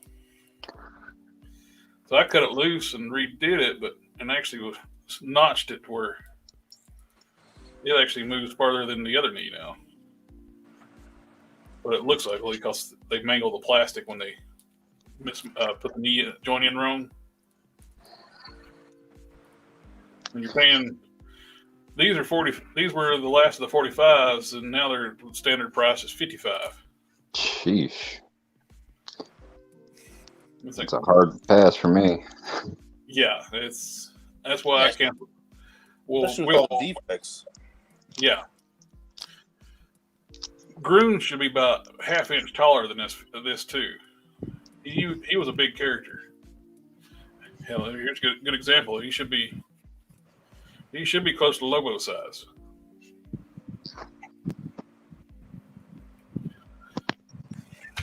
But one thing I give McFarlane, like I'm not a fan, but I give him credit. Like he's putting out big, like highly detailed figures for like a fraction of the price of these other companies. Oh yeah, he's sticking the retail figures are staying at $20. Hats And off. the detail, like he does put a lot of detail in these figures. The only If they thing would is- just spend a little time working on a little R&D on articulation, they'd have it. yeah, and don't get me wrong, like I appreciate the size, like for guys like Lobo there, the size works. Like I mean, in some of the bigger figures, Yeah. the size works. But I mean, I collect 6-inch. Like I don't want my DC figures to be taller than Marvel. Like Exactly. I wish he would have stuck with the 6.5 like Marvel Legends. yeah, like Lobo works. Like there are some characters that work, but at the same time, like now you're gonna have like two. You can't. I know a lot of people don't pose their Marvel with DC or whatnot, but still, I just like to have them the same size. I did for the longest time, and I'd have my Justice League mixed in with the Avengers. And Yeah. I don't mind doing that myself. What's the next thing to work on? Yeah, definitely. I'm hoping Siren ends up like the next Shriek, be able to get extra, get her on clearance and stock up on her, because Madam Hydra's going to need to upgrade because they put Madam Hydra on this skinny body. Yeah, I know. So ridiculous. I don't understand. You got it. You got the Shriek body. Why would you use that? It's something everybody's been wanting forever, is to update it to Madam Hydra, and they screwed up. I understand using the arms from the SDC Hellfire Club set for the sleeve cuffs. They got them molded in sleeves, but not using the skinny body for the rest of it. Because those arms will work on that upper torso. Well, here it is. This is the upper torso they're using for the Madam Hydra, but they're putting it on the skinny leg body. Yeah. I don't get it. I'm really hoping they re-release the bodies of the Black Queen and the White Queen from that set, because Yeah. I didn't buy You the guys set. hear me? I Yeah, have Okay. no desire for that set. Had to plug the phone up for a sec. Yeah, that problem with the sculpt of those, I can see them not releasing them again because there's people going to bitch. If they hit retail store where they're wearing the bustier, Yeah. or what was it called too? Not bustier, that corset. The corset. Yeah. A brazier. It's a very nice torso. It's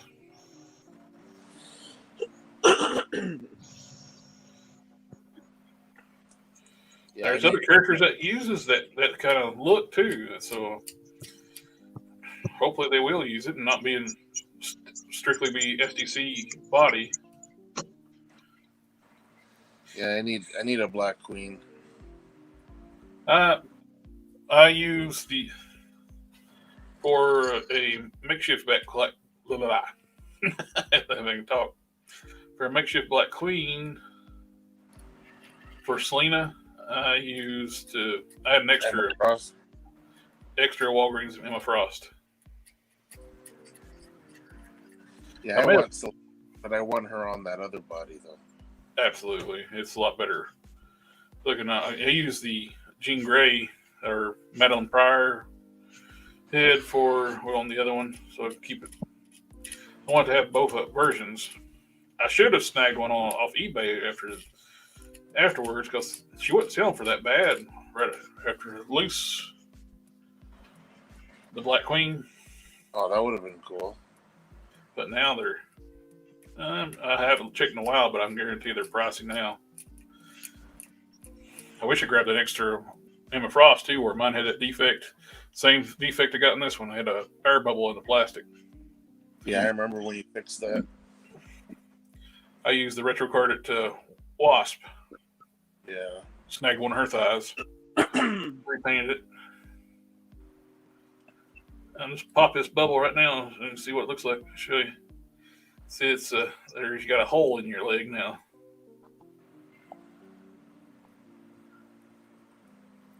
You can keep on peeling. It's going to peel like an onion when it does that. Yeah, I've had a few of those in my characters as well. I got one on my Silver Samurai right on his collar piece, so I gotta shave that down. Well, I'm going to be sculpting boots and then paint, so it'll be that. So it's not impacting me too much on this one, but if this was going on my X-Men shelf, I'd be a little more annoyed. Oh, Yeah. of course. It works out too, since I got to do gold boots with her. Her hinge pins are yellow, so that's going to make things easier too. I'm trying to shave down the molding lines a little bit too. Unlike with Shriek, her legs were nice and smooth.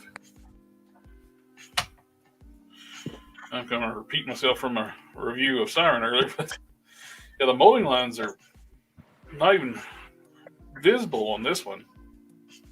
They stand out on this one. They're deeper, like they're taller. See what I'm saying though? Even something like that, even without that bubble that you have there on the calf, like you shouldn't have to be doing this to a factory figure. Yep. What you're doing right now, like especially with the price that they're charging now. Yeah, I think I said they were 25, but actually they're 26. Oh, you dropped out there, DaGobi. Yeah. My phone almost died. I had to grab a charger. What paint do you use for your customs? I use a variety of paints. For decades, Testers was my go-to. Model Masters Testers. But now they're no more, so I still got a lot left. But it hurts almost every time I use my testers. It's like, especially if I'm doing any dry brushing. Because you waste so much dry brushing. You gotta do what I was mentioning last week. Check out the craft paints. Yeah. Yeah, if you're gonna be dry brushing, that's a waste to use good paint, like expensive. Oh yeah. I'm not gonna say good paint. Yes, it is good, but if you're just dry brushing, Expensive paint. Put it that way. that's correct. Rare expensive paint now. Yeah. Once it's gone, it's gone. So I use the inexpensive paints. So it works great too. I've used that stuff before for other stuff, and when I did the dragon for the Funko Pop dragon I did for a coworker. Yeah. I used that craft paint and I thinned it down and let's use it in my airbrush. And it turned out beautiful. Well, I've told you, I've never used anything else in all my customs. Once you apply a sealer to it, you can't tell no different. And that's another thing too. Most of my customs don't have a sealer either, and they hold up. You're a madman. Yeah, I know. I can safely say I haven't sealed probably any of the ones I've done either. Some of them I sealed. Some of them, when I did the things with the washes, I didn't feel a point to seal those. I just left them as it. Once the wash went on, and they looked fine, so I just stuck with it. Certain things I will seal, and other things I won't. The paints I've been trying since Testers is no more. I tried Tamiya. Tamiya, you gotta have a thinner to use it. Use the Tamiya thinner, or it goes on too thick. Doesn't it come out real tacky if you don't use a thinner? That too. It could be stay tacky way longer. Yeah. Then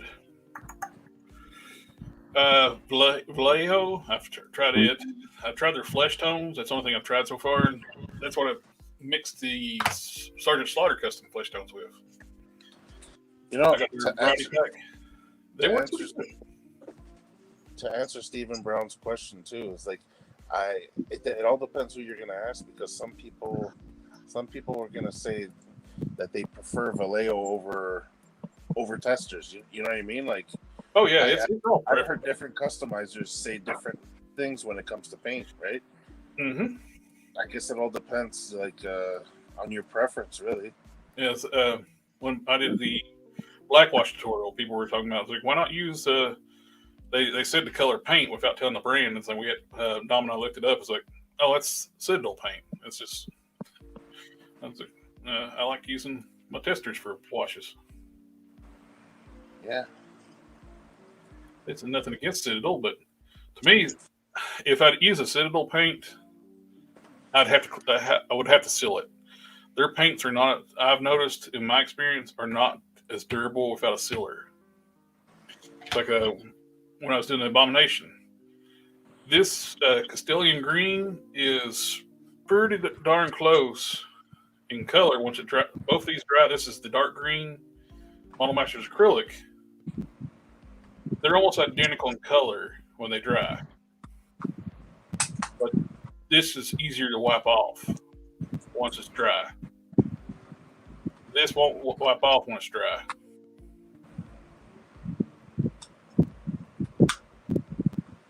I've used Citadels almost like a primer too, though. It will cover a little better than some of the testers, especially like red. I'll use this Air Evil Sun Scarlet. Like with testers red, I always either have to do like a white base, then red over top. So the Citadel, it'll cover dark colors. Yeah, you know, I guess what you could do, like, if you're trying to figure out what kind of paints, like, don't go and buy a whole Yeah, you know, stock of a certain kind of paint. I guess try and it's for example, great to get you some like one color of each one and see how it works for applications and test it. Like if you got some fodder figures, paint like take a leg, paint cut a few like say Citadel, testers, Vallejo, paint each piece and see how it works. Because each paint will dry differently too. Testers usually always dries darker than it goes on. Citadel paints, I notice it goes on the color it dries. Once it's dry, it's the same color. yeah. Vallejos, don't have as much experience with. Just the flesh tones. I know it took several coats with. It seems real thin. They're almost like they come in like a kind of like eyedropper bottles. Yeah. Have you tried those Formula P3 acrylics yet? Because that's what I'm probably going to check out next. Formula P3's acrylics. No, I haven't tried those yet. Yeah, that's what Mike De La Paz uses for his customs. Definitely have to check those out. I'd like to find some more of this stuff here. That's the Testers dark green. Beautiful military green. But yeah, don't waste any of that stuff on dry brushing anymore. Just go to Walmart and grab yourself some craft paint. Yeah, it's the Vallejo paints that stay on the figure. Some of them require a sealer for them to stay on. You got to do some little bit of prep work and do some priming. When I did the Abomination head, no paint what I was putting on there was, I don't know what was going on with the resin on that head. I don't get, maybe it was a colored resin. The resin was actually like a hydrophobic. When I brushed it on, you can see the paint would just start like separating off so I ended up just stripping it off and starting over. Almost like water on a waxed car. Yeah, exactly. Yeah. Once I put the primer on there, it did fine. I used the Mr. Hobby's the thin coat primer.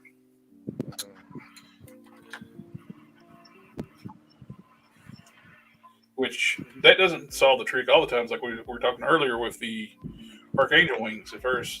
If your resin has any pinholes in it, it won't cover.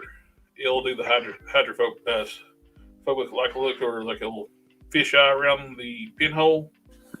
Yeah. But yeah, for Stephen Brown here, yeah, if that stuff's not sticking, it's not, maybe you're gonna have to use a. Hey, there's Alfonso. Hey, buddy. Hey Al, just in case your ears were ringing, I was talking about your Sharknado custom. Yeah, see, that's who I heard it from too. Al prefers Vallejo. He uses it, so I guess it depends on your style of painting too. Yeah, that's it. It's all preference and how your style of painting, what you're used to. I just haven't used it enough to really have a full opinion on Vallejo. Yeah.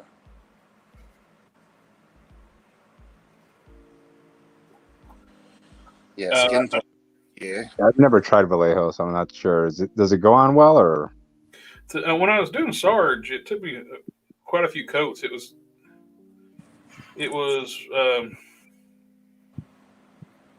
acting really thin. It was hard to cover. But eventually it worked. After a few coats, it worked fine. You're welcome, brother. But I definitely had to seal it before it'd be durable.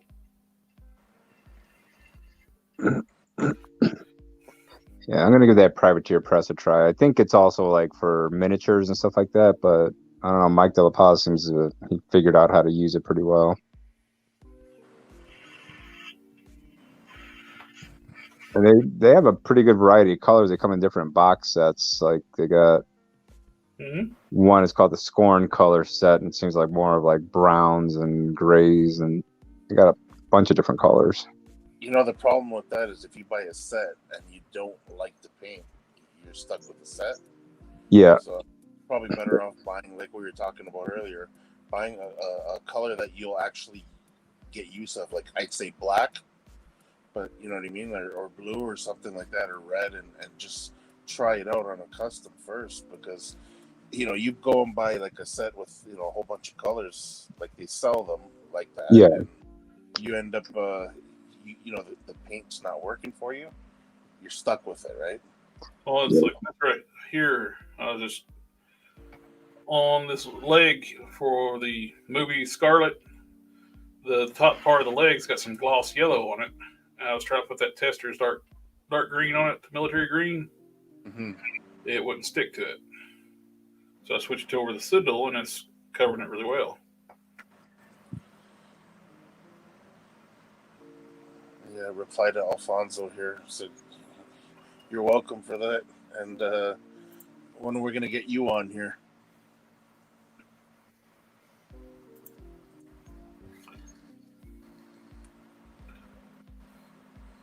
Yeah, they actually sell them in single bottles as well. So they're like $3.89 a bottle on the average for P3 paints. How big are they? About like size of a Tester's bottle or a Citadel? Let me see. Let me pull up, see what it's 18 millimeter bottle. 18 millimeter bottle. Definitely worth grabbing a bottle or two to try out. Yeah, I mean they got some pretty good ones. Yeah, I'm always trying to find like replacements for Testers. Yeah, I don't think this will. I don't know. I mean, I know certain people, they mastered the art with different paints and they stick with them, but it's a matter of figuring out how to use these paints because they got some pretty good colors. They got like Quicksilver, Cold Steel, Radiant Platinum, Molten Bronze, Blight and Gold paint, Brass Balls, Mage Hunter Green. So they got a bunch of colors. Sorry, the 13-year-old man had a giggle at the brass balls. Brass balls, yeah. Yeah, Brass Balls paint.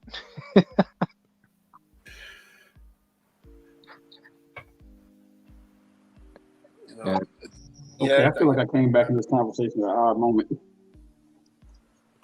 And they got some pretty good flesh tones too. They got like 1, 2, 3, 4. They got like 4 different paint skin tones. And who is this again? Formula P3. They're by Privateer Press. Okay. Have y'all ever tried Createx paint? Who? What is it? These guys. No. Createx. Oh, I've seen it over at like the local art store over here. I haven't picked any of that up yet. Yeah, it's car paint. Oh, it's car paint. Yeah, if you Oh, can Diecast Restoration uses those. if you can figure out how to thin that stuff properly, it does really well. There's a Hot Wheels restorer guy, a customizer called Diecast Resurrection. Phenomenal painter with airbrush. Oh, he uses Createx? He's another Canadian that does really good artwork. I told you all your friends are Canadian. Well, I don't know him personally though. Yeah, I've seen a bunch of his videos. He does really good work. Who's that? Diecast Resurrection. Oh, okay.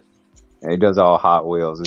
He like finds like Hot Wheels, and sometimes they'll be torn up all to hell, and he just buys like new tires for it and everything else. He'll drill out the cotter pins out of it and put in new ones and repaint the whole thing. Strips the paint down. Yeah, it's amazing what he can do with those. Yeah. He does the whole process. He sandblasts them, but I think he uses walnut shells or something, or and that machine it just like spins around and just it's like a tumbler type thing. Yeah. And he does the zinc plating too. Yeah, I've seen him do the zinc plating. He does the zinc plating when he's going to do the Spectre Flame stuff. Basically, the candy coats, where it looks like it's colored chrome. And he matches up the paints really well too. I mean, he does a phenomenal job because like he'll take a car and he'll make it look like it came right out of the factory back in the day in the 70s. Duplicolor, the automotive primer. Is that what you're talking about, Alfonso? I use Duplicolor a lot. How do you get the head sculpts to stay on your figures? I use O-rings. I have a few tutorials and a few videos on that.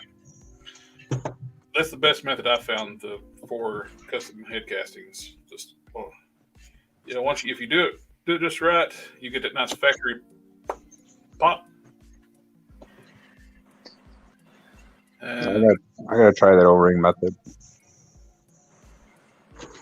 So normally I'll just put a bunch of the putty in there and just jam the head in there in the pin and then just let it set for a bit and then twist it around and put it off, and then I got a perfect mold from just putting the epoxy sculpt in there. Yeah.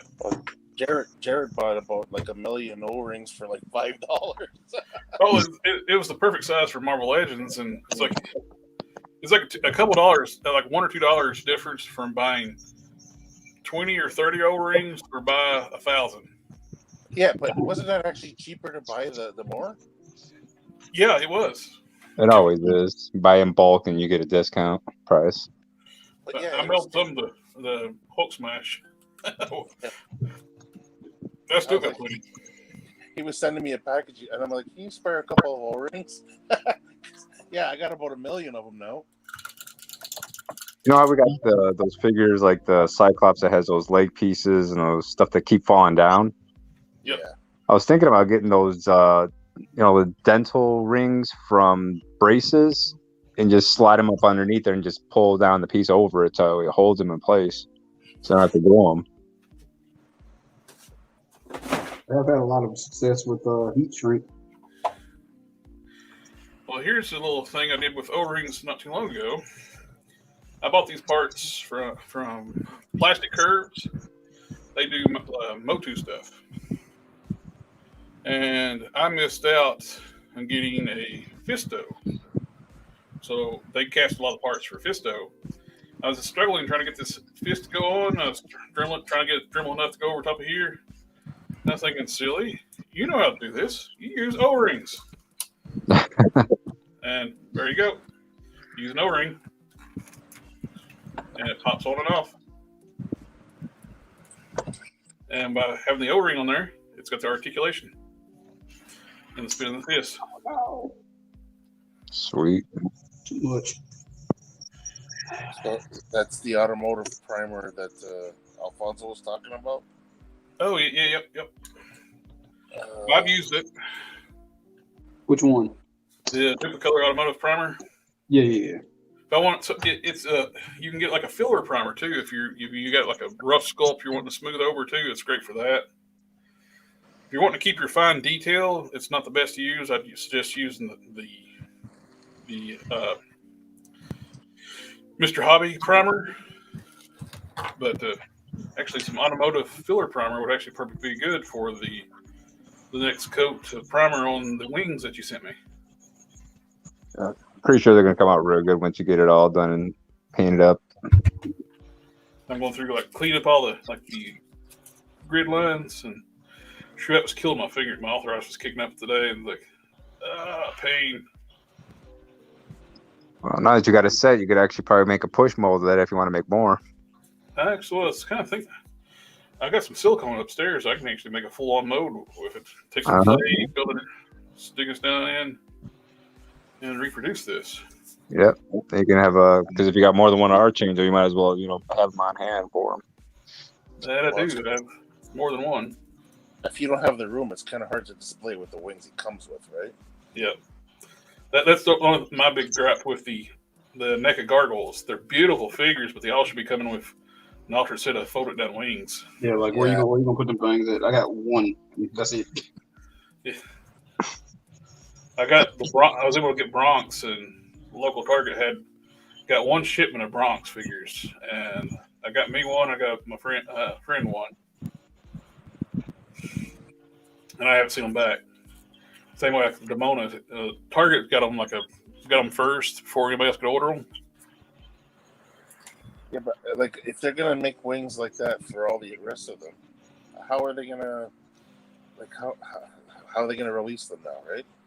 Yeah, because unless they start doing like the human characters, and each human character comes out of wings. Yeah. I want to, but man, I'll pay for some other. I can see her coming out of wings. Since we already got set for Goliath, and so I don't know whose wings she would come with. Hey, I gotta break Alfonso's. I gotta break them. You won't have to type if you actually come on here. Exactly.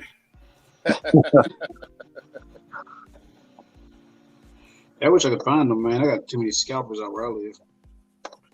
Oh yeah.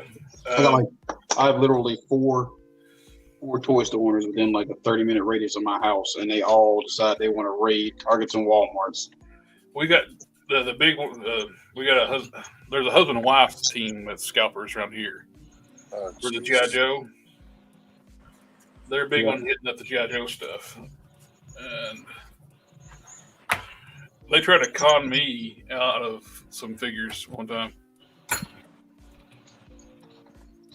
Yeah, I think out of all the stores near me, I got one guy who is decent. Like he's actually a good guy and cares. And then the rest of them, it's capitalism, buddy. It's capitalism. Okay, I got you. That used to be an easy question for me. What's my favorite custom I made? Beforehand, I'd always say Prime. My last Prime I made, I love that thing. Now it's a tough call between him and Sludge. Yeah. Yeah, Sludge is nice. They're both cool. But I can't lie, Prime brought me to the party. He did turn up damn good. Well, I think Prime is basically he's your symbol. You know what I'm trying to say? Like, yeah, I can't not say Prime since he is my mascot for my channel. Yeah. He's literally your spirit animal, man. Yeah, Targets, they're rough about getting them. When they do stock set another, you don't know when, and heck, half time they don't put them on the shelf if they're in the back stock room. Yeah. Gotta answer that back. I had the husband and wife team. I went looking for. It's when the Vipers came out. Was it Vipers? The alley vipers. They came out, and I looked up. And I found the Vipers and Firefly, and I grabbed me a Firefly, and they had 4 Vipers. He's a troop builder, so I hooked up my friend, a local friend, with one of them. So I ended up with 3 Vipers. I posted on like the G.I. Joe collector groups, and like I remember another time I was looking, I ran this husband and wife saying, "Oh, our son loves these." That's apparently a running thing with G.I. Joe groups. People say that they're buying it for their son and they're buying it for themselves. Mm-hmm. And when I posted where I found that one, it's like, oh, I found them at the. Everybody kept asking, where'd you get them at? Everybody wants you to, for some reason, in the Facebook groups now, people want you to put the storage you bought them in. I was like, okay. Chris, the town I'm in, Target. Well, I was just there. I didn't have them. I guess because I probably got there first. That's what I'm saying, though. Why would they want to know where you bought them? Obviously, they already stocked, so... Yeah. You know what I mean? Like, you're going to go back... He asked about like where I got them. And it's like, well, I was just there. I didn't have them. I remembered that him and his wife were there. His wife contacted me through a private message, wanting to know if I would sell them to them because it's their wedding anniversary. Yeah. I was like, I didn't reply back. So I remember you from Target saying you're buying these for your son. Wow.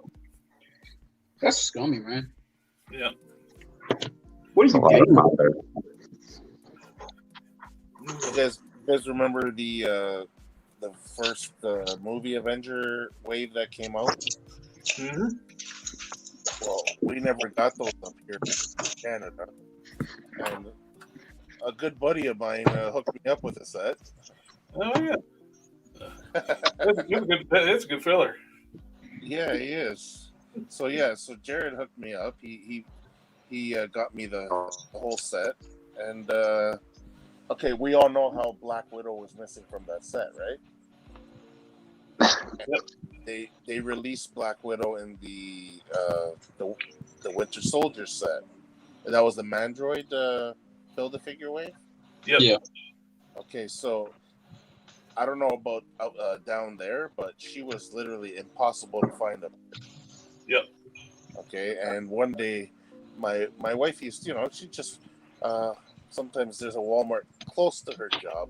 She'd say, "Oh, you know what? I'll stop at Walmart and see if I gotta grab anything," and then on my way to work or whatnot, right? So I'm like, "Oh, okay." And she'd always check the aisles there to see if Black Widow shows up.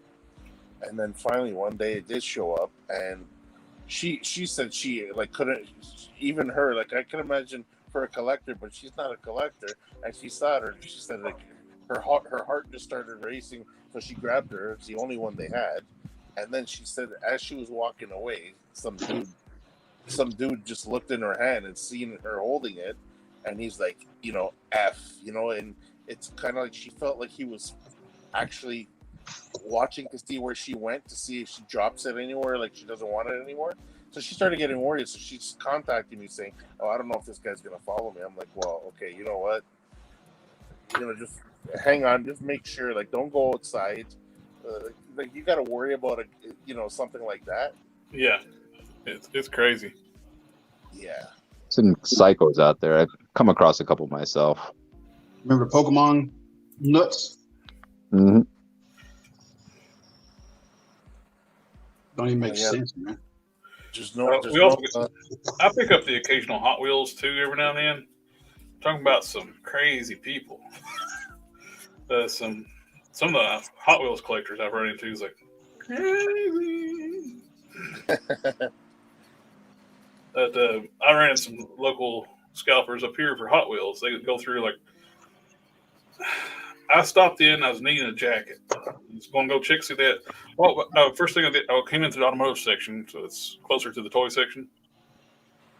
And I just happened to glance at the Hot Wheels. They got the new Fast and Furious cars, and they had the 77 Trans Am. I said, that's perfect smoking event Trans Am. I'll grab one of those. Now I was thinking to myself, I'll get that. I'll go check for coats, and I will go back and get the Trans Am. But they got the whole case of those Fast and Furious cars. They're like the metal-based rubber tires, the more expensive ones. Mm-hmm. And I start to walk toward the clothes. I see these two guys. They just reeked of Hot Wheels scalper. I was like, I'm just going back to get my car. They were pulling them all off the shelf and put them in their buggy. I just reached over top of them, grabbed the Trans Am off the shelf, said, "Oh, excuse me," and just took it. And so they had like a half a dozen of those Trans Ams, but they were taking them all. Yeah, stuff like that's pathetic, man. Like, honestly. So I didn't feel bad at all. Just reach over top of them and take the car. Nah, you shouldn't have, man. That's dirty.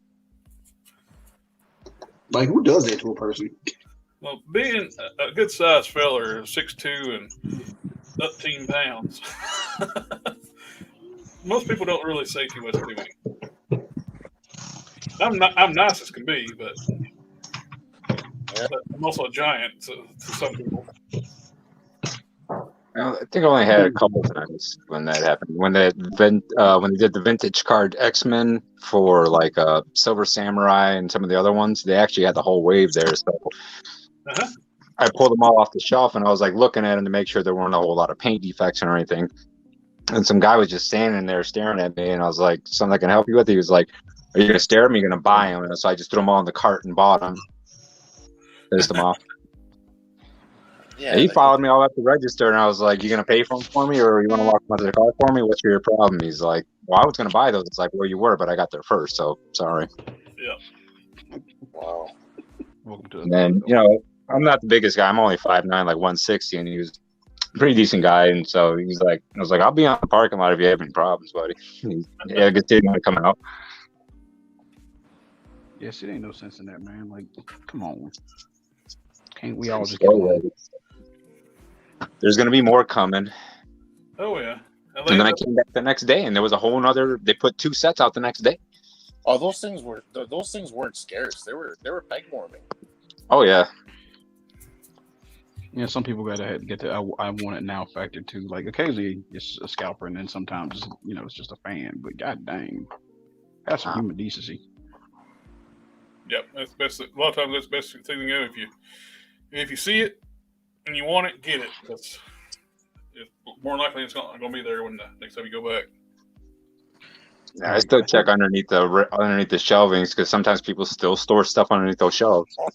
Yeah, I've seen it online. I haven't experienced it around here, but yeah, I found the Deadpool and Taskmaster 2-pack, the 3x7 5-inch figures, and I was like, God, this is like maybe 2 years ago at a Target.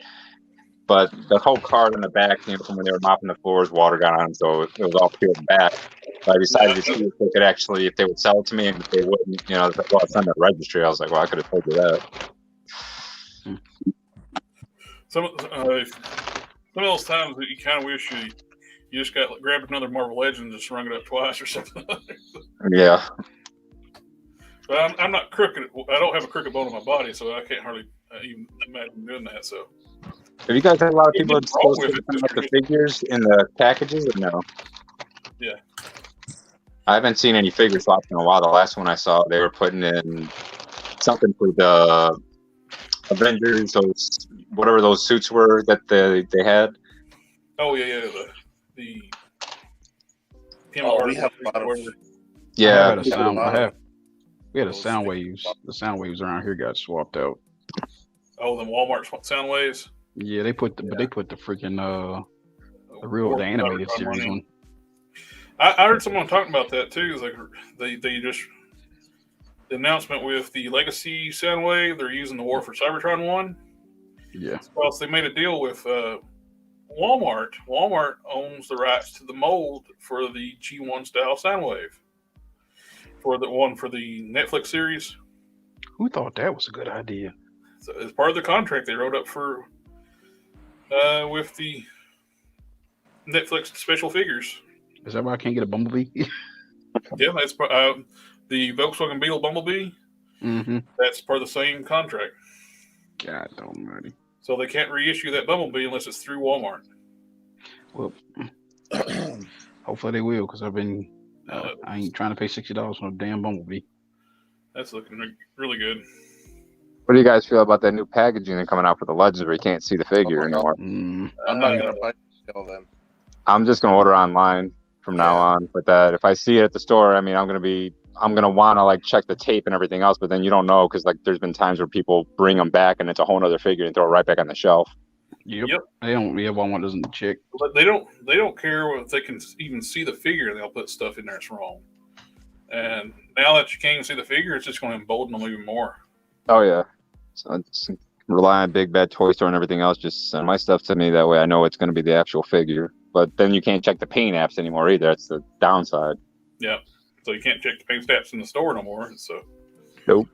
And they're going to turn away the entire Mint Box collectors. Mm-hmm.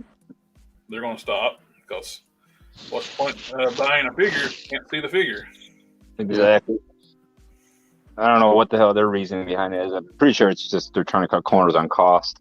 Well, they're trying to be green, but you're cutting down more trees. Yeah. How are you being more green? You're just trying to make more green. You're not supposed to ask questions, man. You're supposed to just accept it. Drink the Kool-Aid, man. Drink the Taking Kool-Aid. the plastic window off of the see my plastic figure. But they can always recycle plastic, though. Yeah, the plastic's completely recyclable. I don't know. Man. You know, I throw my figures in the recycle. My figures, my packaging recycle. So.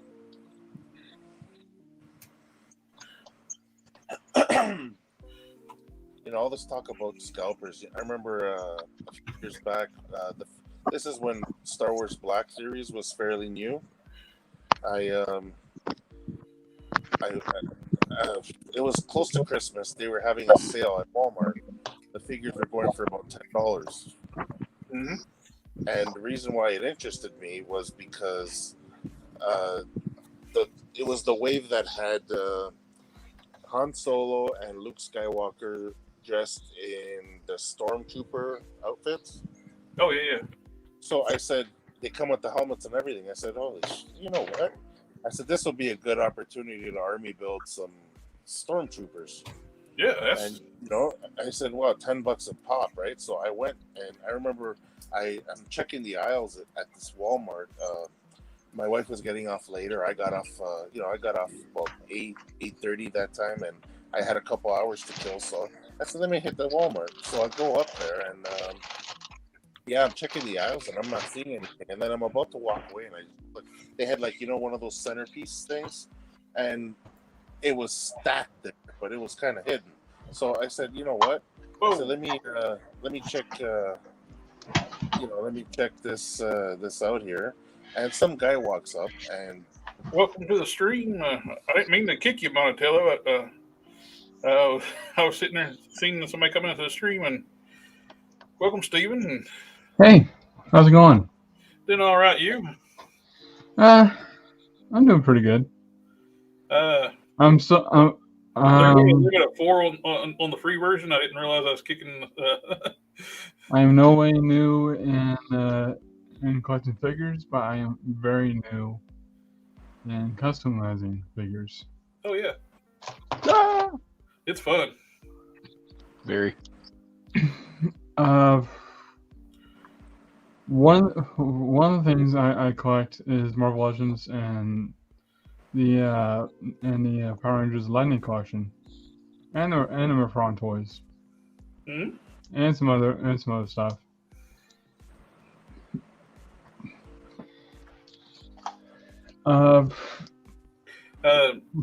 DaGobiCustoms, he mixes a lot of Power Rangers and Marvel Legends parts together. Yeah, they actually go well together. One of the things I've noticed was that sometimes Hasbro would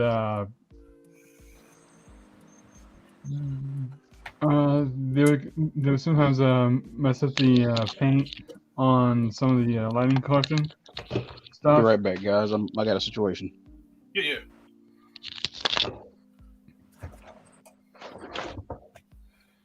Like for example, they released a new Lunar Wolf Ranger, and there was some paint missing. Yeah. Oh, that's what the one with the missing paint on the helmet, wasn't it? No, there wasn't no missing paint on the helmet. I don't think. What was missing was that the boots were supposed to be silver. Yeah. And they were white.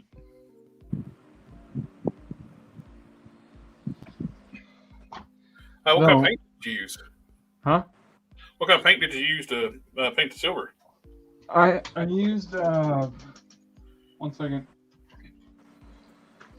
It's the Gundam markers. Which they're acrylic paint. 1 second. I'll get it real quick.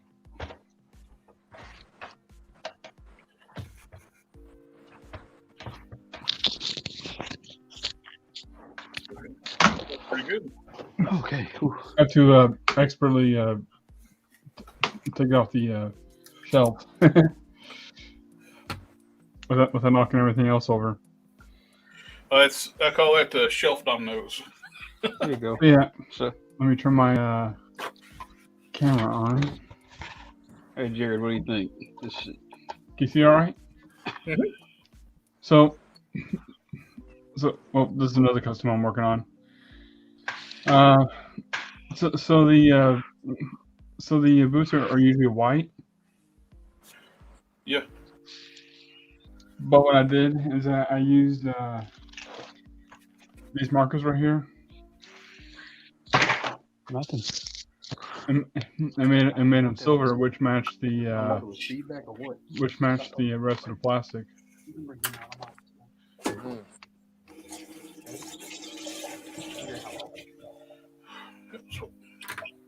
Sorry, I just had a spill. And it might be hard to cover bigger surfaces with those markers, though. One good thing about the markers is that they do dry out pretty quick. Yeah.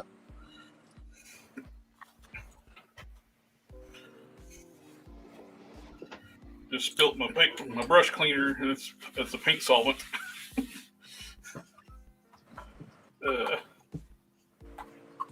Yeah. Whenever I'm trying to custom make something with paint or anything, it's pretty much me going to uncharted territory. Yeah.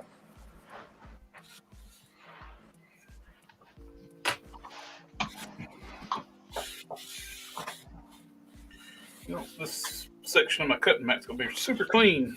All right, guys, I'm gonna call it a night. I gotta go get the baby. Oh, alrighty.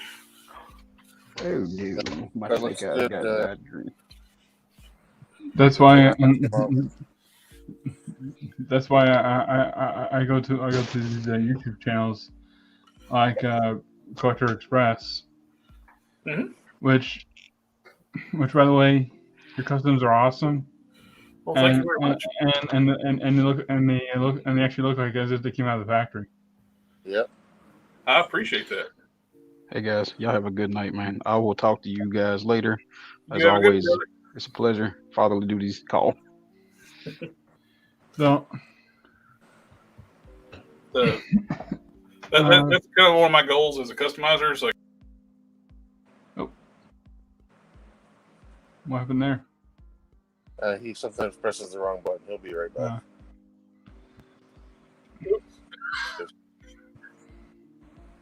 I'm back.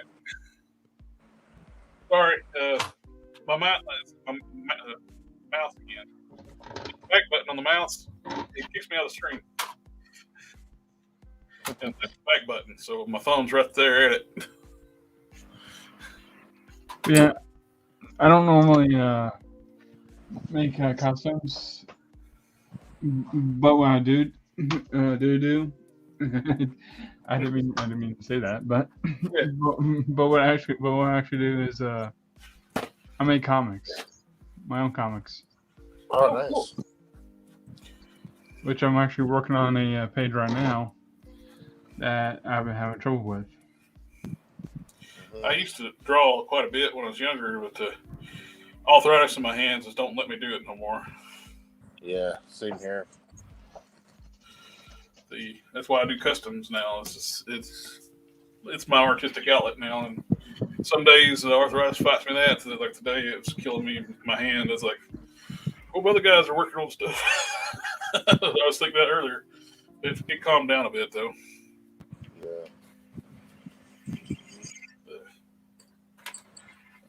Yeah. One thing I wanted to ask, and this is what I asked earlier, was how to get like the custom figureheads that you would get from eBay or anything like that. The head castings from eBay. I got the Abomination head from eBay, and I've ordered a Lord Pumpkin head from Big Head Studios. It's on the way. Well, he's having sent it to me again. It got lost in the mail. Yeah, you know what though? I ordered a few heads, so maybe I'm thinking you're probably dealing with what I got. The holes are like very, very big compared to the peg. Is that the problem you're having? No, the problem I'm having is that the head, it fits on the body, but it doesn't stay on there because it doesn't have that kind of a ring to hold it there. Yep. What you need is check out the tutorial section on my channel.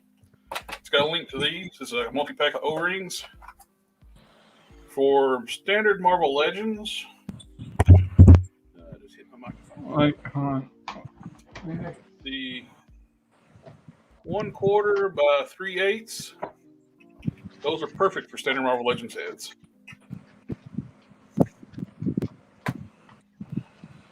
And Yeah, there's a tutorial. If you look back at the videos. Yep. I got a few videos like installing the O-rings in the heads. I cut 1 or 2 videos. The original tutorial, and I got probably I think 2 more doing that. Yeah, this is the head I was talking about. Okay, let me blow you up here. Gotcha.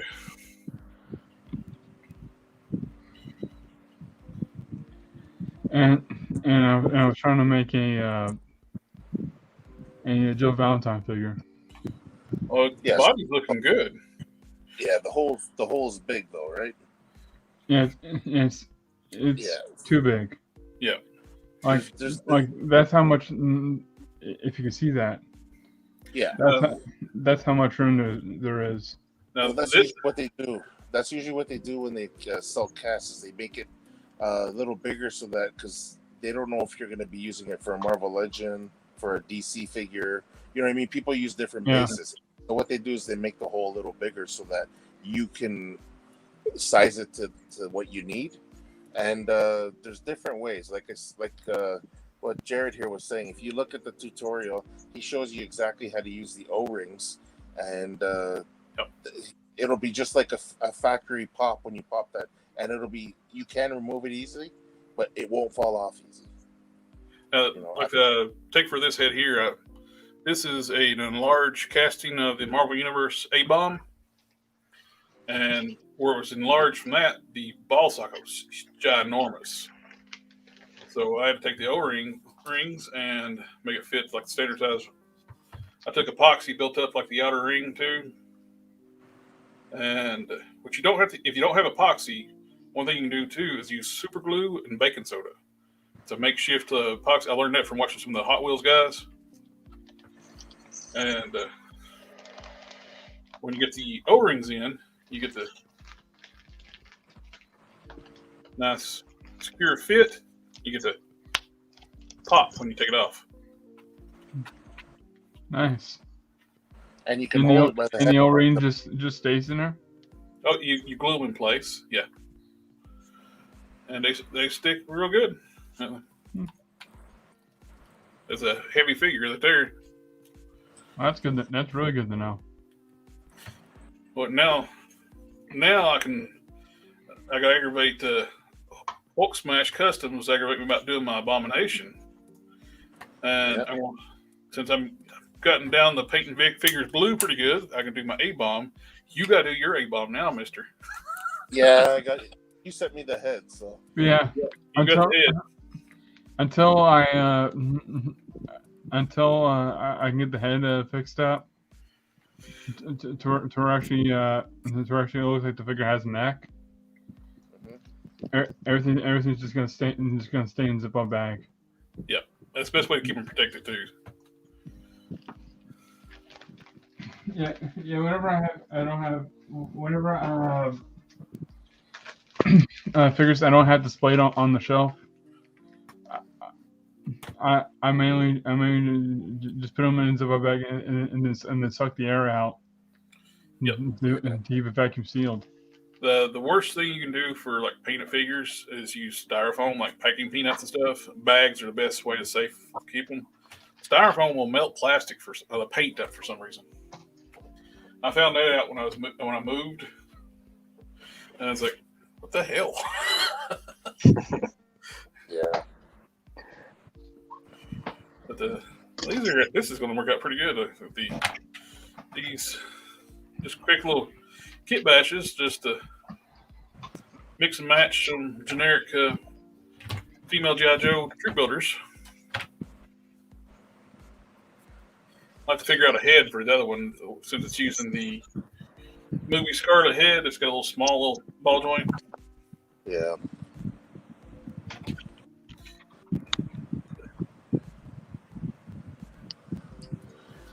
That's just a great idea about using that aim to spring and the leader's head.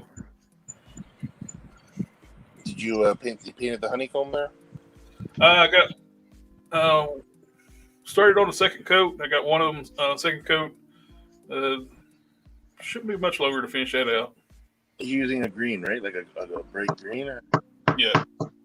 Try to block some of the light. I mean, turn it. Smack the. I went to a Target one time, and I noticed there was like 2 boxes of Marvel Legends. Yeah. And these 2 figures have been out for quite a bit, and there was stuff missing in the boxes. Somebody bought them, returned them without the accessories. Yeah. A friend of mine, he got hit with picked up the Falcon Winter Soldier 2-pack from years ago. I think it was Target exclusive. And he got hit with a part swap, figure swap. They even had glued it was the first Winter Soldier, so it was the one with the bad paint and stuff, lacking paint. And they had broken it, and they glued like the arm on. So, doesn't Target even notice stuff like this? no. I was seeing a figure swap one time where it was the Apocalypse Build-A-Figure. And it's made Return Gladiator. Instead of the Apocalypse head, had a like a hard candy that somebody sucked on and stuck in there in its place. Ugh. Yeah. That sounds very nasty. Yeah, I said, like, what the hell? I took it to like the first clerk I seen. They're kind of like, all right. One thing, another thing, and everyone knows about this. You know the new Space Jam figures. Everybody popping off the LeBron James heads. Yeah, They're doing it to the Transformers now too, since they don't have windows. and I went back to the Target again, and I saw there was a new Space Jam. Okay. First of all, sorry about my stuttering. Oh, no worries, dude. It was another LeBron James figure, and this time they had like a wrapping and wires attached wrapped around the head to make sure it doesn't come off. Yeah, I saw where they had to update the packaging to have like a little plastic bubble around the head. I think it started as like a stupid TikTok thing, and people started doing it. So yeah, that's what it was. That's what it was, a TikTok thing? Yep. Yeah. Still in heads. They video themselves still in heads. Put on TikTok. Well, good. Man. People are weird. That second dye job seemed to work a bit better. Oh, yeah? Yeah, pieces are still looking a bit black. But yeah, the Joe Valentine I showed, the blue is Vallejo. Yeah. It looks like a good coverage. And for some reason, some of the blue it was scraping off. How many coats did you put on there? I think one or two. This right here is what you need, my friend. Mr. Hobby. They got it matte and semi-gloss and gloss, depending on what kind of finish you want. This is magic that makes your figure look like a factory figure. It will smooth out your paint jobs and seal it and make your paint more durable. One thing I don't like is putting gloss on the figure where it's not necessary. Exactly. And the one things I would do sometimes if I want a really hard coat finish of if I'm worried about like any kind of paint rub, I'll hit it with an automotive clear, which is glossy. Then I'll hit it with the matte. Yeah, this one. I'll hit it with the matte to dull it out. The DupaColor Automotive Clear, that's one of the hardest clear coat top sealers you're going to get. It does really well. It's just super, super shiny. Where was the paint coming off? At a joint? No, I was rubbing my nail on to make sure it stayed on, and it was just scraping off too easily. Probably should have sealed it first. Yeah, I run that with Citadel. Citadels do that a lot. If you don't seal them, they'll scrape off if you just touch them. Like I said, I don't have a lot of experience with Vallejo. The Sarge is the only one I've ever done anything with so far. How long did you let the paint dry? I gave it like either a couple hours or at least a day. Oh, okay. And it's still scraped off. Yeah, it shouldn't scrape off just by touching it though. So, like if you're actually digging your nail in, I don't think any amount of curing is gonna prevent the paint from coming off. But if you're just handling it with your hands, it shouldn't come off.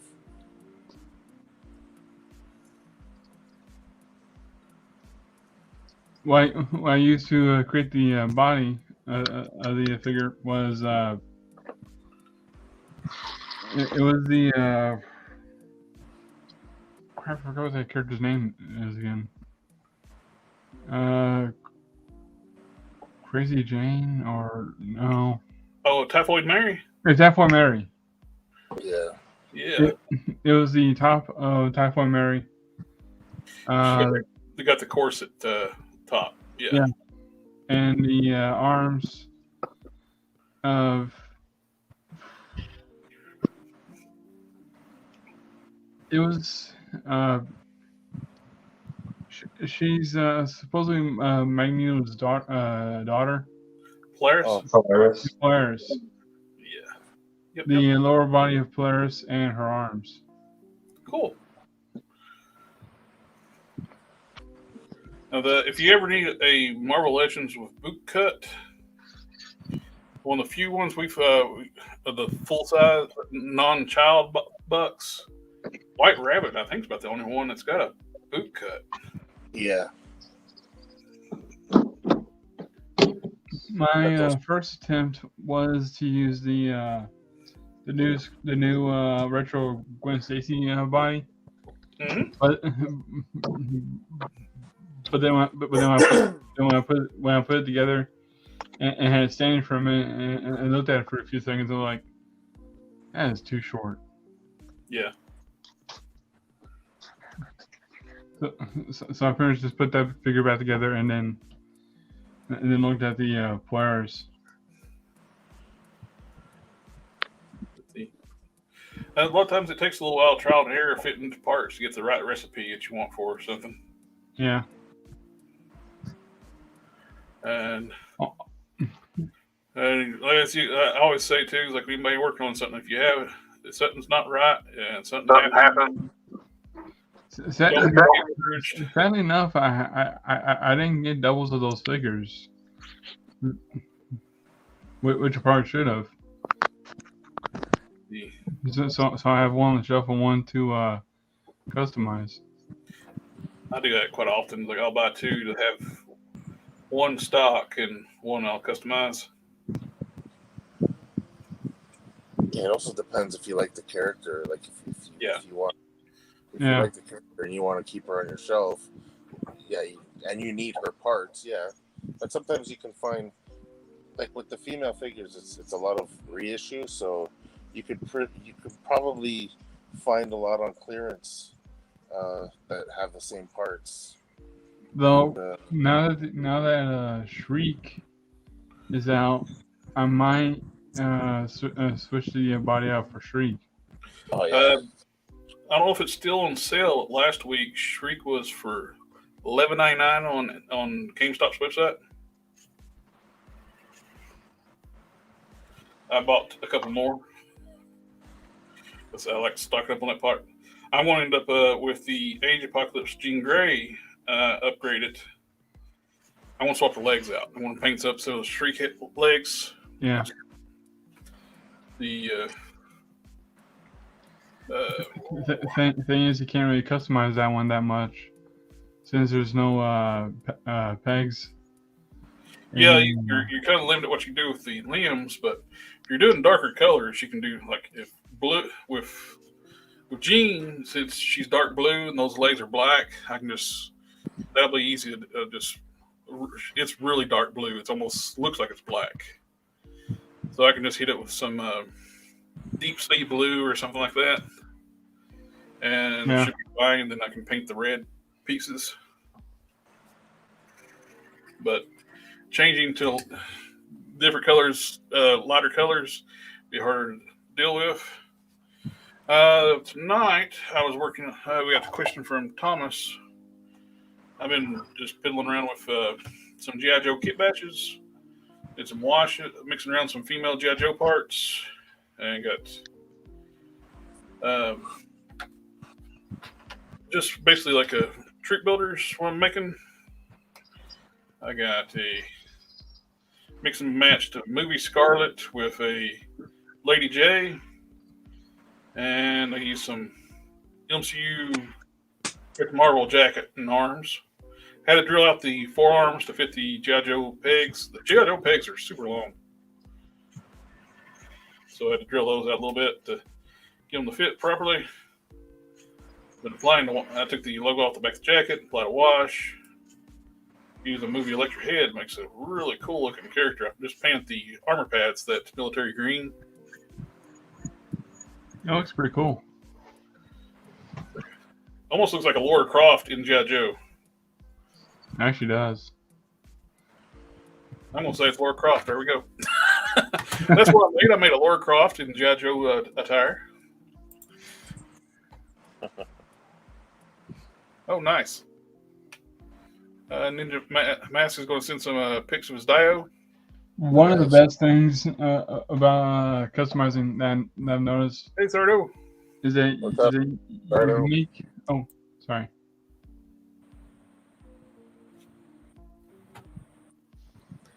And I'm sorry, I was reading chat. I missed what you said. One of the things I learned about customizing is that, well, for one, if you see a problem with the figure, and there's another figure that you know could help fix it, Mm-hmm. you can take parts from that figure as long as you have another one. Yep. And change the paint, and then replace what you don't like. And not only that, but you can also make figures that characters don't have figures for yet. Absolutely. That's one of the things that got me into customizing from the get-go, was making stuff that they don't make or probably never will make. Like I don't see a decent Resident Evil figure that's gonna be like in 6 inch. Yep. Would you care if we Ninja Master is wanting to come on and show some of his work? We'll swap out. I can only have 4 on at a time. Hey Jared, I'll pop off because I got to take care of a couple things anyway. Oh, yeah. Thank you for coming on tonight and hanging out with us. And Oh, no problem, man. Yeah, I'll see y'all next week. Let us know about how the second dye job went. So far, it's looking good, but I'll let you know. But there is still bronzing on the torso. But there are a lot of dry spots due to the molding process. So it looks like it would probably require a lot of paint. Yeah. So it might just be more tasking job than not. So I'm gonna see how this works out. If it doesn't work out, I'll probably buy one of those newer Archangels and see if that dyes up better. Cool. Sounds good. All right, fellas, we'll pop on out, and I'll see you guys next week. All right, take care. Have a good one, sir. Right. You too, guys. Have a good night. Have a good night. So, do you all use dioramas for your figures? DaGobiCustoms, he makes it's one of his specialties is dioramas. So he was just on here. It all depends on the space too. If you have enough space to display diorama, right? Good evening, Sardo. Hey, how are you? Doing all right. I heard Dagobi sent you. Oh yeah, that's my cousin. How are you doing this evening? I'm doing pretty good. Can't complain too much. Nobody usually listens, but I do either way. I know. I always say that word. People are like, "How you doing?" I said, "Well, I could complain, but would you really care?" Yeah. And we got some. Speaking of some diorama pieces, I think cousin just sent some finished works. I'll pull it up here. Oh yeah. And let's see, share screen.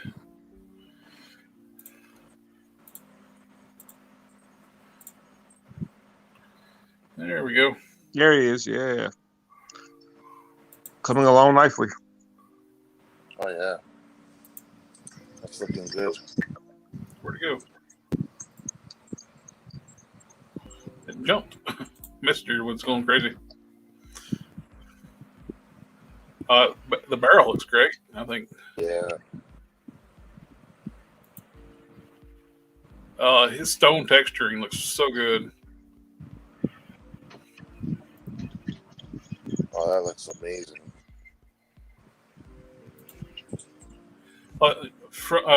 Looks like I'll be getting more like diorama pieces in the future. Right.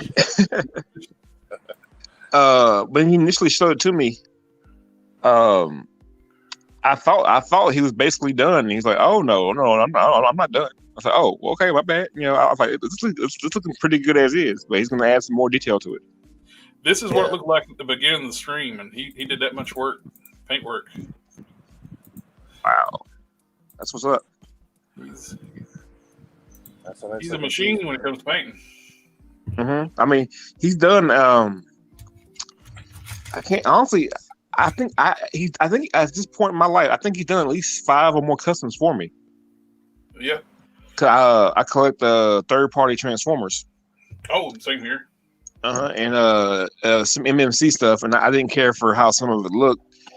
And he's gone in, and man, let me tell you, he's made things look damn near real. When it comes to rust, bullet damage, weathering, he's a master.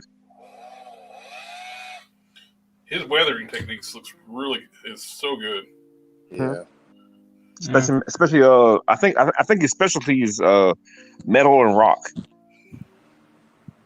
That stonework looks just phenomenal.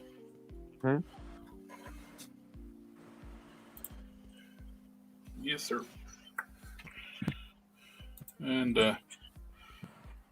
working on the fitting the hands a little better on the using the G.I. Joe hands in the Marvel Legends forearms. They got these long pegs, so I was trying to get them to sit. Oh yeah, Joe pegs are way a good deal longer. Yeah, it's just insanely much longer.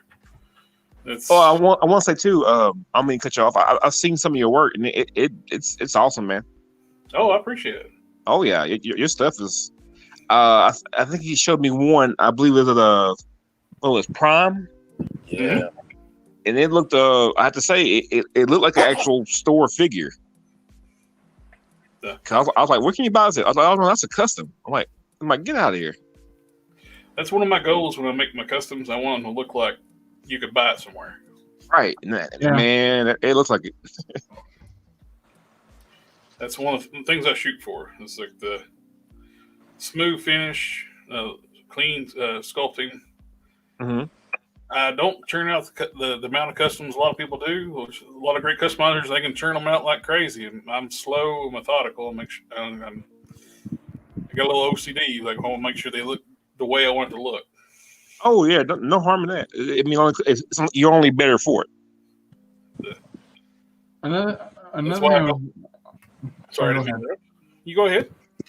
Another thing I was wondering is, was that clay that you used? Because I noticed that you used some clay on your Prime figure to get that detail. I use Fix It Sculpt. I bought this. I made the decision when I bought this 2011. I bought 3 pounds of it, and I still have a ton of it. Well, all the customs I made, I'm not even hardly halfway through this tub. And the clay just dries up all on its own. Yep, that is 2 parts. 2-part epoxy. Recently tried their A's also got epoxy sculpt. It works a little differently. The Fix It Sculpt, you can, as soon as you get it mixed up, you can start using it. This stuff, you gotta let it sit for about 20 minutes before you can actually, after you mix it, or it's just super soft. But it's great for like push molds too, when it's super soft. Like if you have made a push mold out of like a blue stuff or made a silicone mold. You can actually push this stuff into the mold where it's really super soft, and it'll pick up all the detail. Because one of the things I was thinking of doing was with the Joe Valentine figure. Well, was a tiny bit of that epoxy or the fix it. You said it was called? Yeah, fix it sculpt. Put it inside the head sculpt and then use the peg to mold it to mold it in there so it'll stay in there. Yeah, you have to, there's a thing you'd have to do though, is you'd have to cover the peg with I'd say I don't know, saran wrap or something. Was it like a saran wrap or a plastic wrap? Yeah, like a saran wrap, or a lot of people have used Vaseline, but you got to watch though, because with this sculpt, what you can do. Do you have a Dremel? No, I don't have a Dremel. See, there's actually an easier way that if you don't want to do the O-rings, there's an easier way that I've heard a lot of people doing, is they'll just get hot glue and they'll put some hot glue inside of the head cast, and then what they do is they put Vaseline on the jelly on the peg, and they pop it into the hot glue as it's curing, but they're moving it around so that you're forming a ball joint, a ball in there, and then it won't stick with the glue because you got the Vaseline on the peg. So then you pull it off and let the hot glue dry, and it should work. I've never done it myself, but I've heard a lot of people do that. I've done it a few times. I'm not real skilled with a hot glue gun. Of course, I got a cheap hot glue gun. I think that's one of the things I got. I got this rinky-dink thing. Yeah, mine. That's what I have. Honestly, I got mine at Walmart. Same here. Yeah. When I first got started doing toy reviews, it was very rudimentary. I had like a black curtain, and someone gave me some tips saying, "Hey, you need a background, but like don't spend too much money. Just get you a hot glue gun, go to Hobby Lobby or dollar store, and just build one out of pasteboard." Yeah. So that's basically how I started. So yeah, I got the cheapest glue gun from Walmart and just threw it together.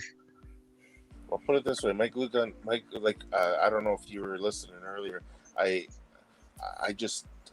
experimented with hot glue, and I sort of learned how to manipulate it. While it's curing, I make like flame effects and stuff like that.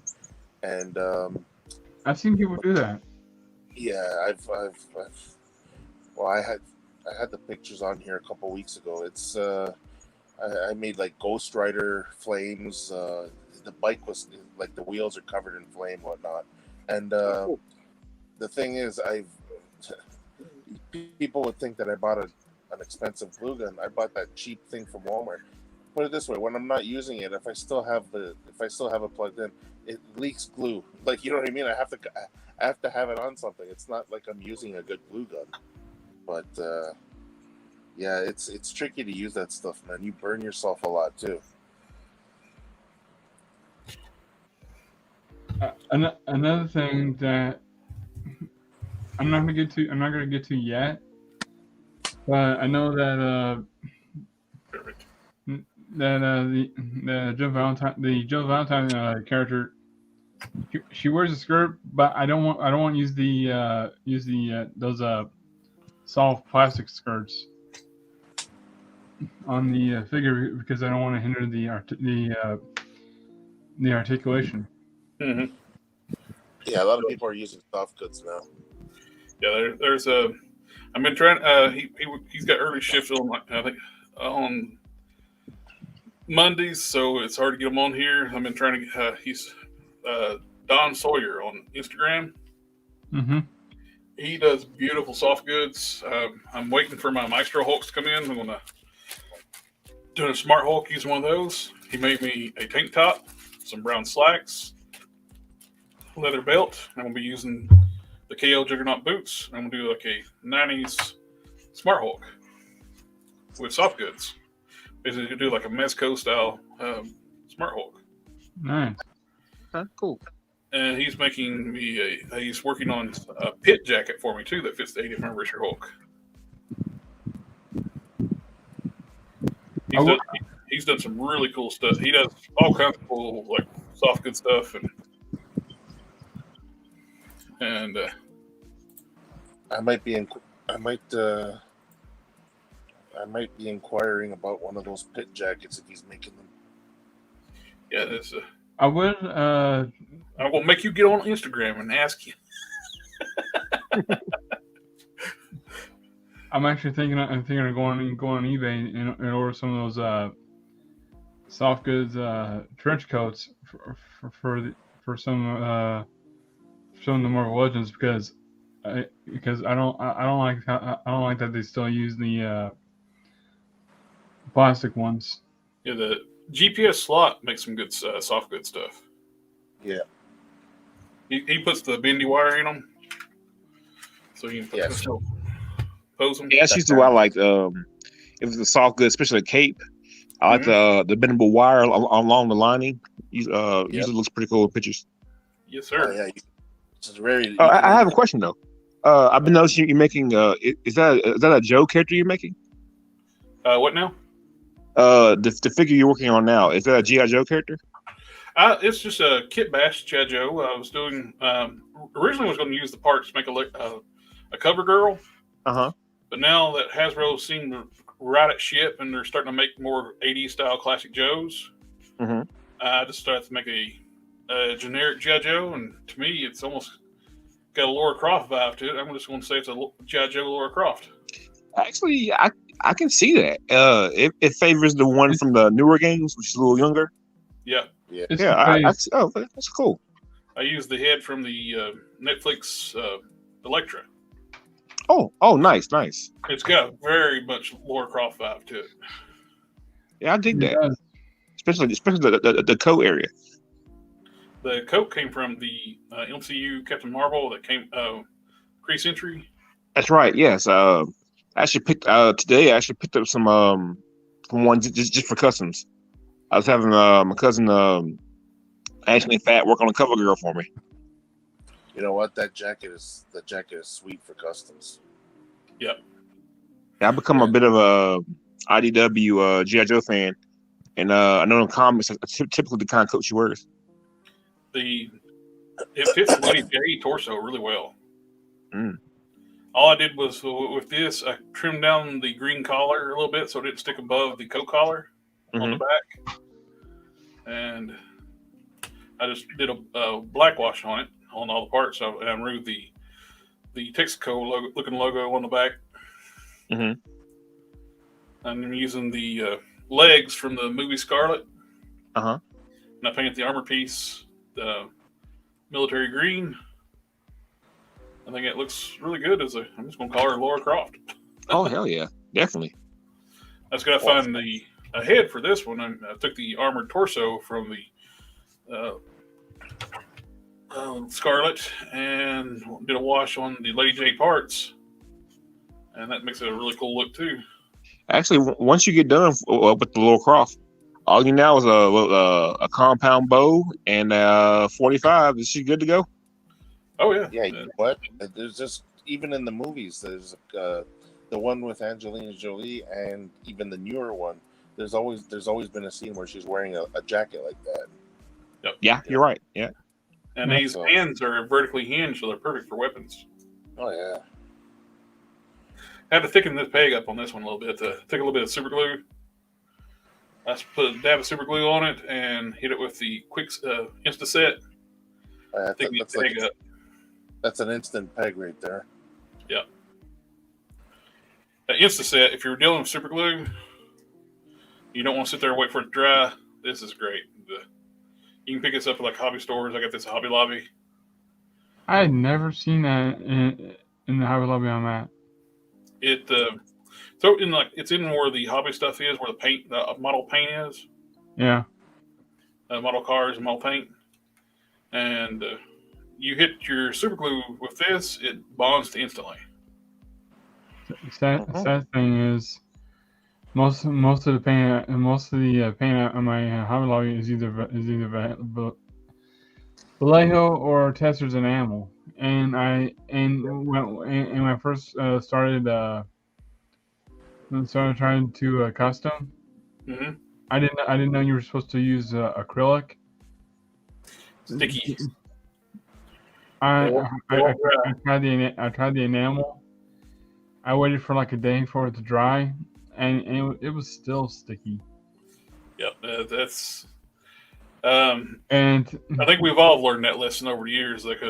That's one of the things we didn't learn about the paint on that stuff. Yeah, it keeps them from being tacky. Yeah, it will not set on softer plastics. Now, if this hard torso, yeah, you could actually use enamel on that. The hard plastic, the ABS plastic. Oh, Yeah, just not rubbery plastic. But the rubbery legs and the shoulders and the arms, you can't use it on that. There's actually a trick where you can, but I wouldn't recommend it unless it's a color you really, really want to use. If you base your like rubbery parts on like a lacquer, let's say like the clear coat, mm-hmm. get that with the lacquer, then you can actually paint over top of it.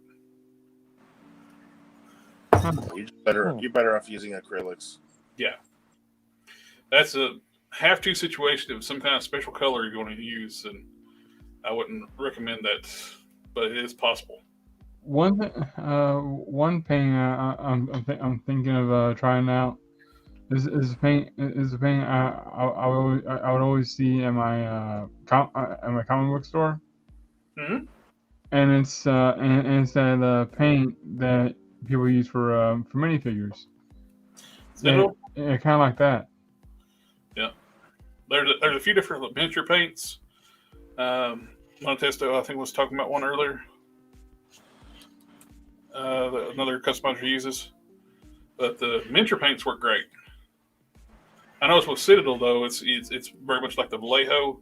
Until you seal it, it's easier to rub off. Yeah.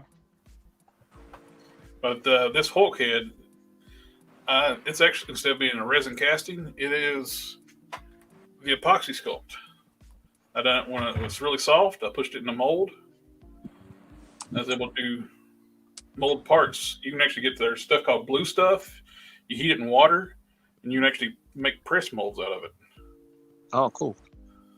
And I've done that with replicating parts, like with my friend's comic book pro friend.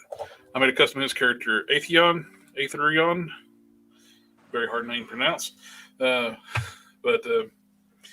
it has knee pads, two sets of knee pads on each side. They got the same pattern, so I made a mold of the knee pads, and so I was able to replicate them using press molds. Yeah, that was a lot of detail you put into that thing. He had the scale mill is one thing I was happy with how it turned out. I used the little one things you can find for like stickers and decals and stuff and different pieces. First, if you don't want to sculpt it, look for fingernail art. I was able to find little diamond shapes that people like glue the fingernails. Mm-hmm. And I was able to make scale mail for the art character. Oh. And it's basically drop a glue on something, stab the little diamond, drop it in the glue, stick it on the figure. Stab the little diamond, stick the little glue, stick it on the figure. It's a little time. That was been so tedious though. It looks great, but it is very tedious. All right, I got one more question before I go. Yeah. Do you remove the factory paint off your figures? Depends. Sometimes I do, sometimes I don't. It's really depends on what I'm working on. If it's going to interfere with if I want to glue on, like if I'm sculpting or gluing, I'll remove the factory paint. If it won't bother anything, I'll just leave it alone and just prime over top of or like if I was going to use this piece Mm-hmm. on the back, they got the paint so thick and sloppy, you can actually your fingernail hits the paint. You hear my fingernail clicking in? Yeah. That's how thick the paint is. Oh, that's not good. So I would actually remove that paint. But on the front, it's thinner. My finger just goes right over top of it. I don't know. I guess somebody's staring at her butt too long when they were putting the paint on. I don't know.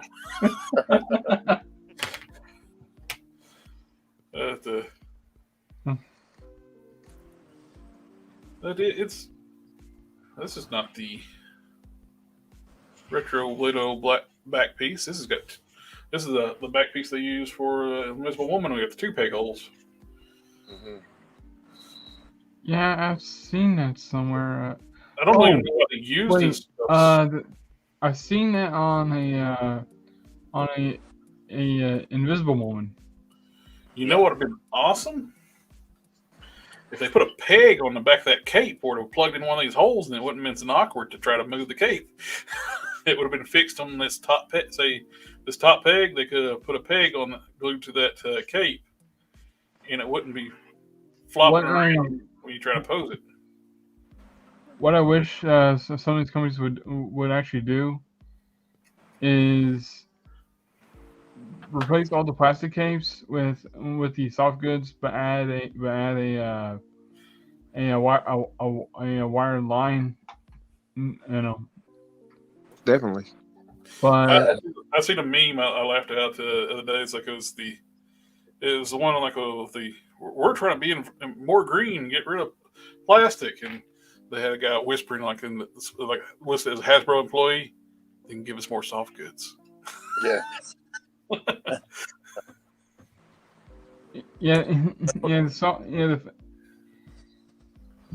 I'm not sure if the soft goods capes or any kind of clothing they had for the figure would probably bring the price down a bit, or I don't know. Oh, they're not going to bring the price down. I know they're not going to bring the price down. More price drops. I mean, we've all already seen that the price went from like $20 to like $22 now. Well, they've jumped since 22. Now they're the Siren. Her retail was $26 something. That's almost $30. And but GameStop had her for $22.94, so I ordered her I needed her for my Electrocute Customs so I got her for $23. But the standard retail on these things, Amazon already marked the prices down. They've marked it down to $22.99. But the standard retail was $24.99 on this wave, I think. Yeah. And the next wave is going to be even higher. I think those are the $26 ones. Well, you know what's going to happen though, right? If they do if they ever decided that they're going to give us the soft good wired cape, is they're going to say, oh well, that's more higher up in the collector's category, so we're going to have to charge more, even though they're using less plastic now, which is cheaper for them. They're obviously going to charge you more money. They're always going to. They're only going to go up. Absolutely, they're going to try to get us one way or another. Well, and if they fix their QC issues, I have a pretty good collection of Marvel Legends, and right now I just about buy more for fodder than I do for add to my shelf. Exactly. So there's that. You know what though? The majority of it's all reissues of different characters we've already got, anyways, right? Like, yeah. I mean, we yeah. You know. About the only thing I'm going to be a sucker for when they do stuff, when they put Shriek stuff on the Shriek body, when they redo characters on her, or variations of the Shriek body. What they should probably do is go back to the figures that that didn't do so well. Use the new molds. Yep. For those characters. Oh yeah, they could take the Hercules, the retro card Hercules, where it's got the new legs and stuff, and redo a lot of the bigger characters that's on the Hyperion body. Much as I want to get out of it, I'd be probably a sucker to buy Luke Cage on this body and a new Hyperion on this body. Oh yeah. One of the things the Blue Marvel should have been on a bigger body like this, and they put him on a smaller body. It's like I don't understand that. Yeah, no kidding. The Blue Marvel is like, and they picked we lost Sardo.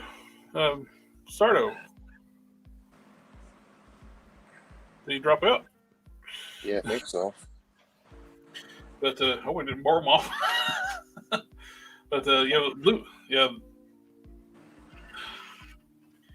they definitely need to work on body selection. They're still screwing up with body selections because they're doing the new Madam Hydra on that skinny leg body, and they're not putting it on the Shriek body.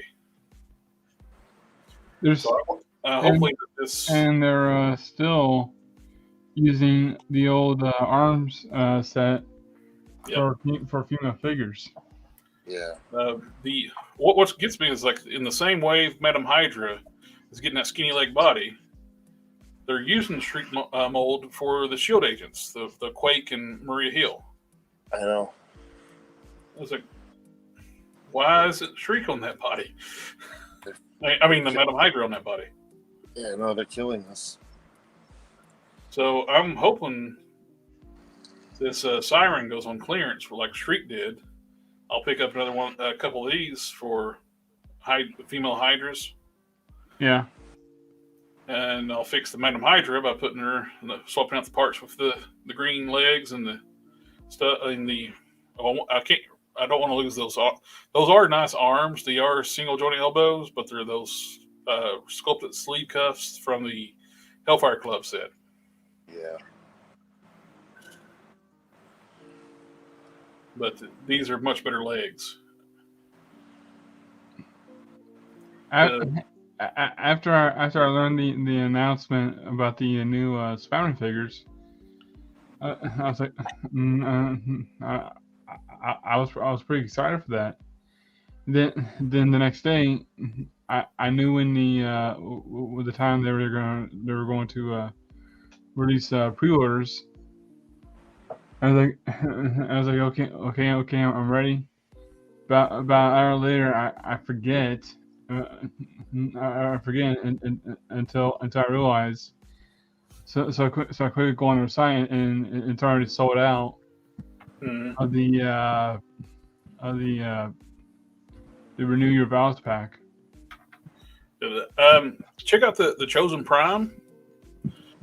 They still have it up for pre-order, and you can do like a PayPal invoice once it arrives, so you don't have to prepay, and you can, once it arrives, they send you an invoice. You can choose how you want to pay. They're a really good outfit to work with. If you have any issues, there's no problem about. They'll work off and get you replacement parts or swap out the figure. They'll help you out. Really? Yeah, they're a small family-run business, and they sponsor like the TF cons. They do really well. And what are they called again? So I can the Chosen Prime. Chosen Prime? Yep, the Chosen Prime.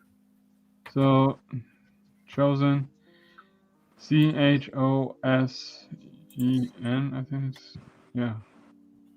I'm getting tired. And I'll put it in the chat too. All right.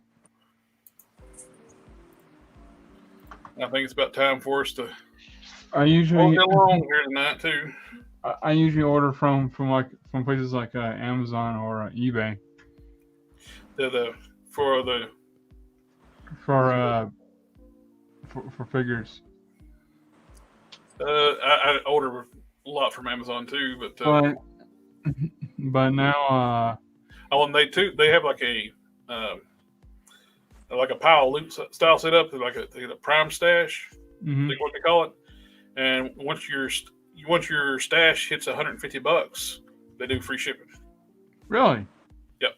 So they'll hold your stuff and for about as long as you want to, and then once you hit piles up enough where you got to reach the free shipping mark, and you get free shipping.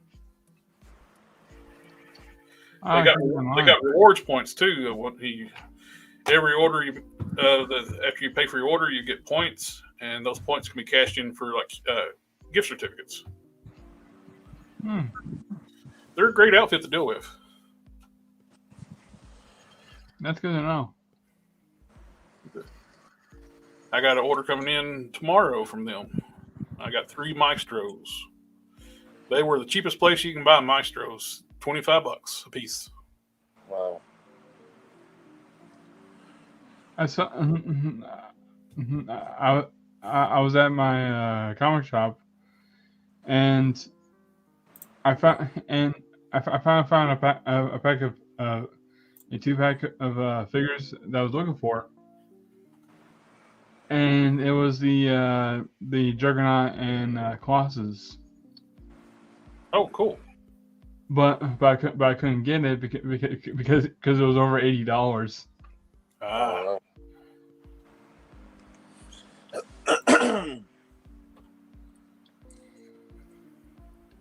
Yeah, when I saw that the Renew Your Vows pack was sold out. They sold out the Renew Your Vows pack too. Oh dang! I'm surprised the Iron Spider hasn't sold out. He's so expensive for a standalone figure, though. He's $35.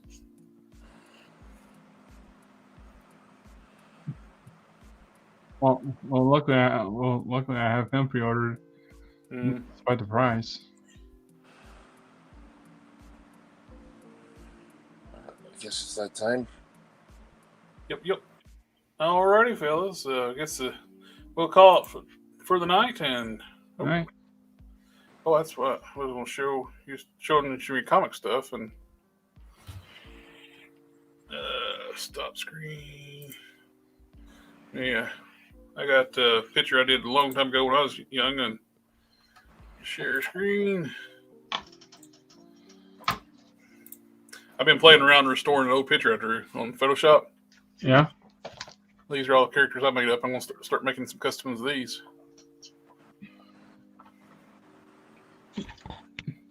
You want to see the first book I made? Yeah. That actually sold like 20 copies of. Oh, cool.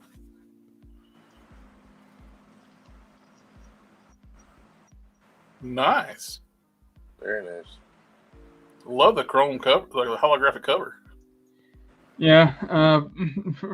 For the price I was selling it, which I'm putting them on Indiegogo.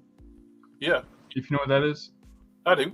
My friend, it's a comic book pro. Yeah. He's got a book on Indiegogo. I did that Aetherion character. Yeah. I've been trying to get into the comic industry for quite a few years, and I didn't realize that I could just start my own company and do it that way. Yeah, here's the proof version. Well, can we? I was going to say the interior art was how it looks. Oh yeah.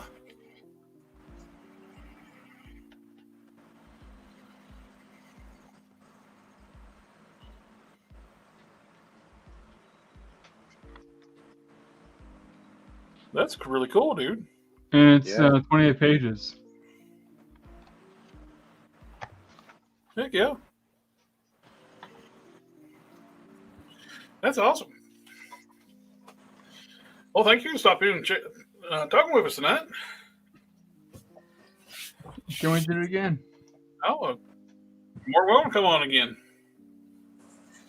I'm going to have to do the paid version of StreamYard. We're getting some guests now.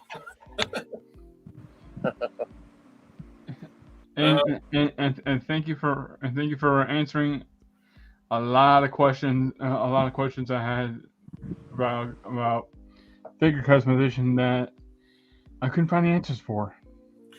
Well, that's one of the things I started doing all these tutorials for. It's hard to find tutorial stuff on customizing. A lot of people that do it, like a lot of people that customize, they end up doing for commission stuff, and they don't want to share their secrets, I guess. Well, I can understand.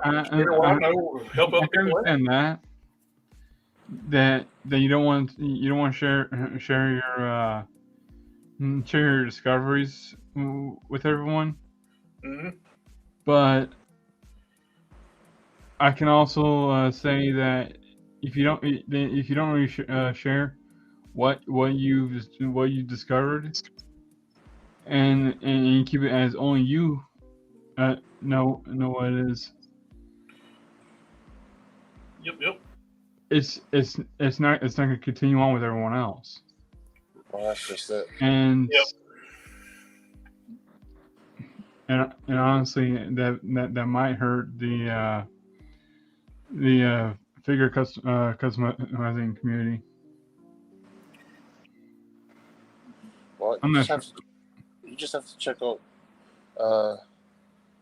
the list of all the videos. There's so many helpful tutorials on Collector Express. So yeah, I got quite a few like tutorials in there. I try to do more when I can. It's a lot of my time for customizing is at night time, so I got to do what I keep do it in the. I'm a sole caretaker of an elderly handicapped family member, so I do a lot of my stuff at night when she's sleeping. So, again, before I go, show you a few other pages that I've been working on, or actually some that I kind of screwed up on, but I'm trying to fix. So this is the page 2 of the issue 2 I showed you earlier. Mm-hmm. I screwed up on. I didn't realize what I messed up on until someone pointed out that I messed up the anatomy a bit. So I decided to try again, and somehow I still didn't get it right. But then I think I might have figured out what I did wrong.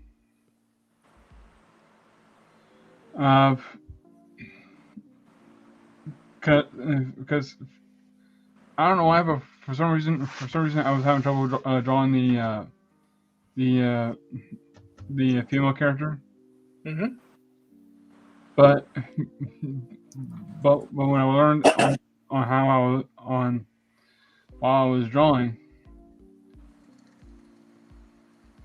the way I draw the skeleton is I draw a circle for the chest and a circle for the waist. And come on back, Sardo. The link should still work. And what I would normally do is turn those two circles into like a box. Mm-hmm. But what I didn't realize at first until now was to turn those two circles into triangles. Mm-hmm. One going up and one going down, and you pretty much get the female body from that. And then you draw the rest of the skeleton. It's looking good though. Thank you. I can see the evolution between each picture. Yeah. Progression from one to the next. And it also helps to have friends to point out some of those mistakes for you. Yeah. Sometimes when you stare at something so long, you don't see certain, and your friend will be like, "What about that?" It's like, Oh, Yeah. And here's another thing I'm working on. Wolf Smash has done that to me a couple times. You're welcome. Yeah, Hey, that's what we're here for, though, right?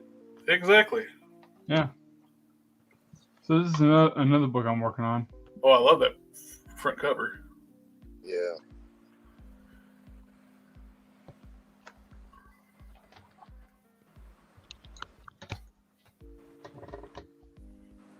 Yeah, this one's not ready yet. I'm gonna get the book I'm currently working on done, and then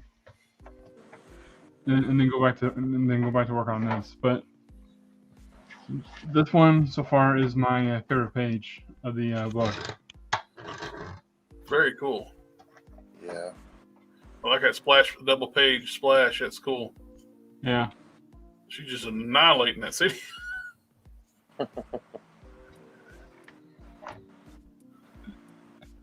Drawing all that glass on there is very time consuming. Oh, I bet.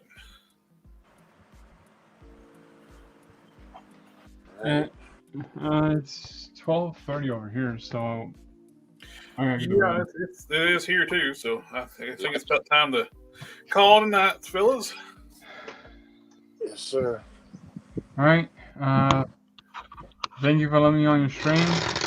Oh yeah, this Collector Express I consider like a community. Like I want to share, talk with other people, and help who and what I can, and others help me. And like Modesto come last week and showed us how to dye figures. That's something I always was hesitant about. Now I'm gonna be dyeing some parts for hard case.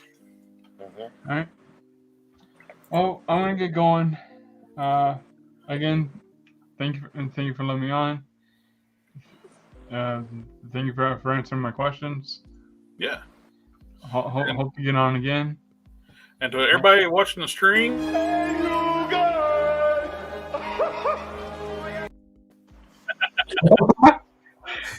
what was it? The Goonies? yeah. Yeah. All right, my friends, and we'll see you next week. Y'all take care.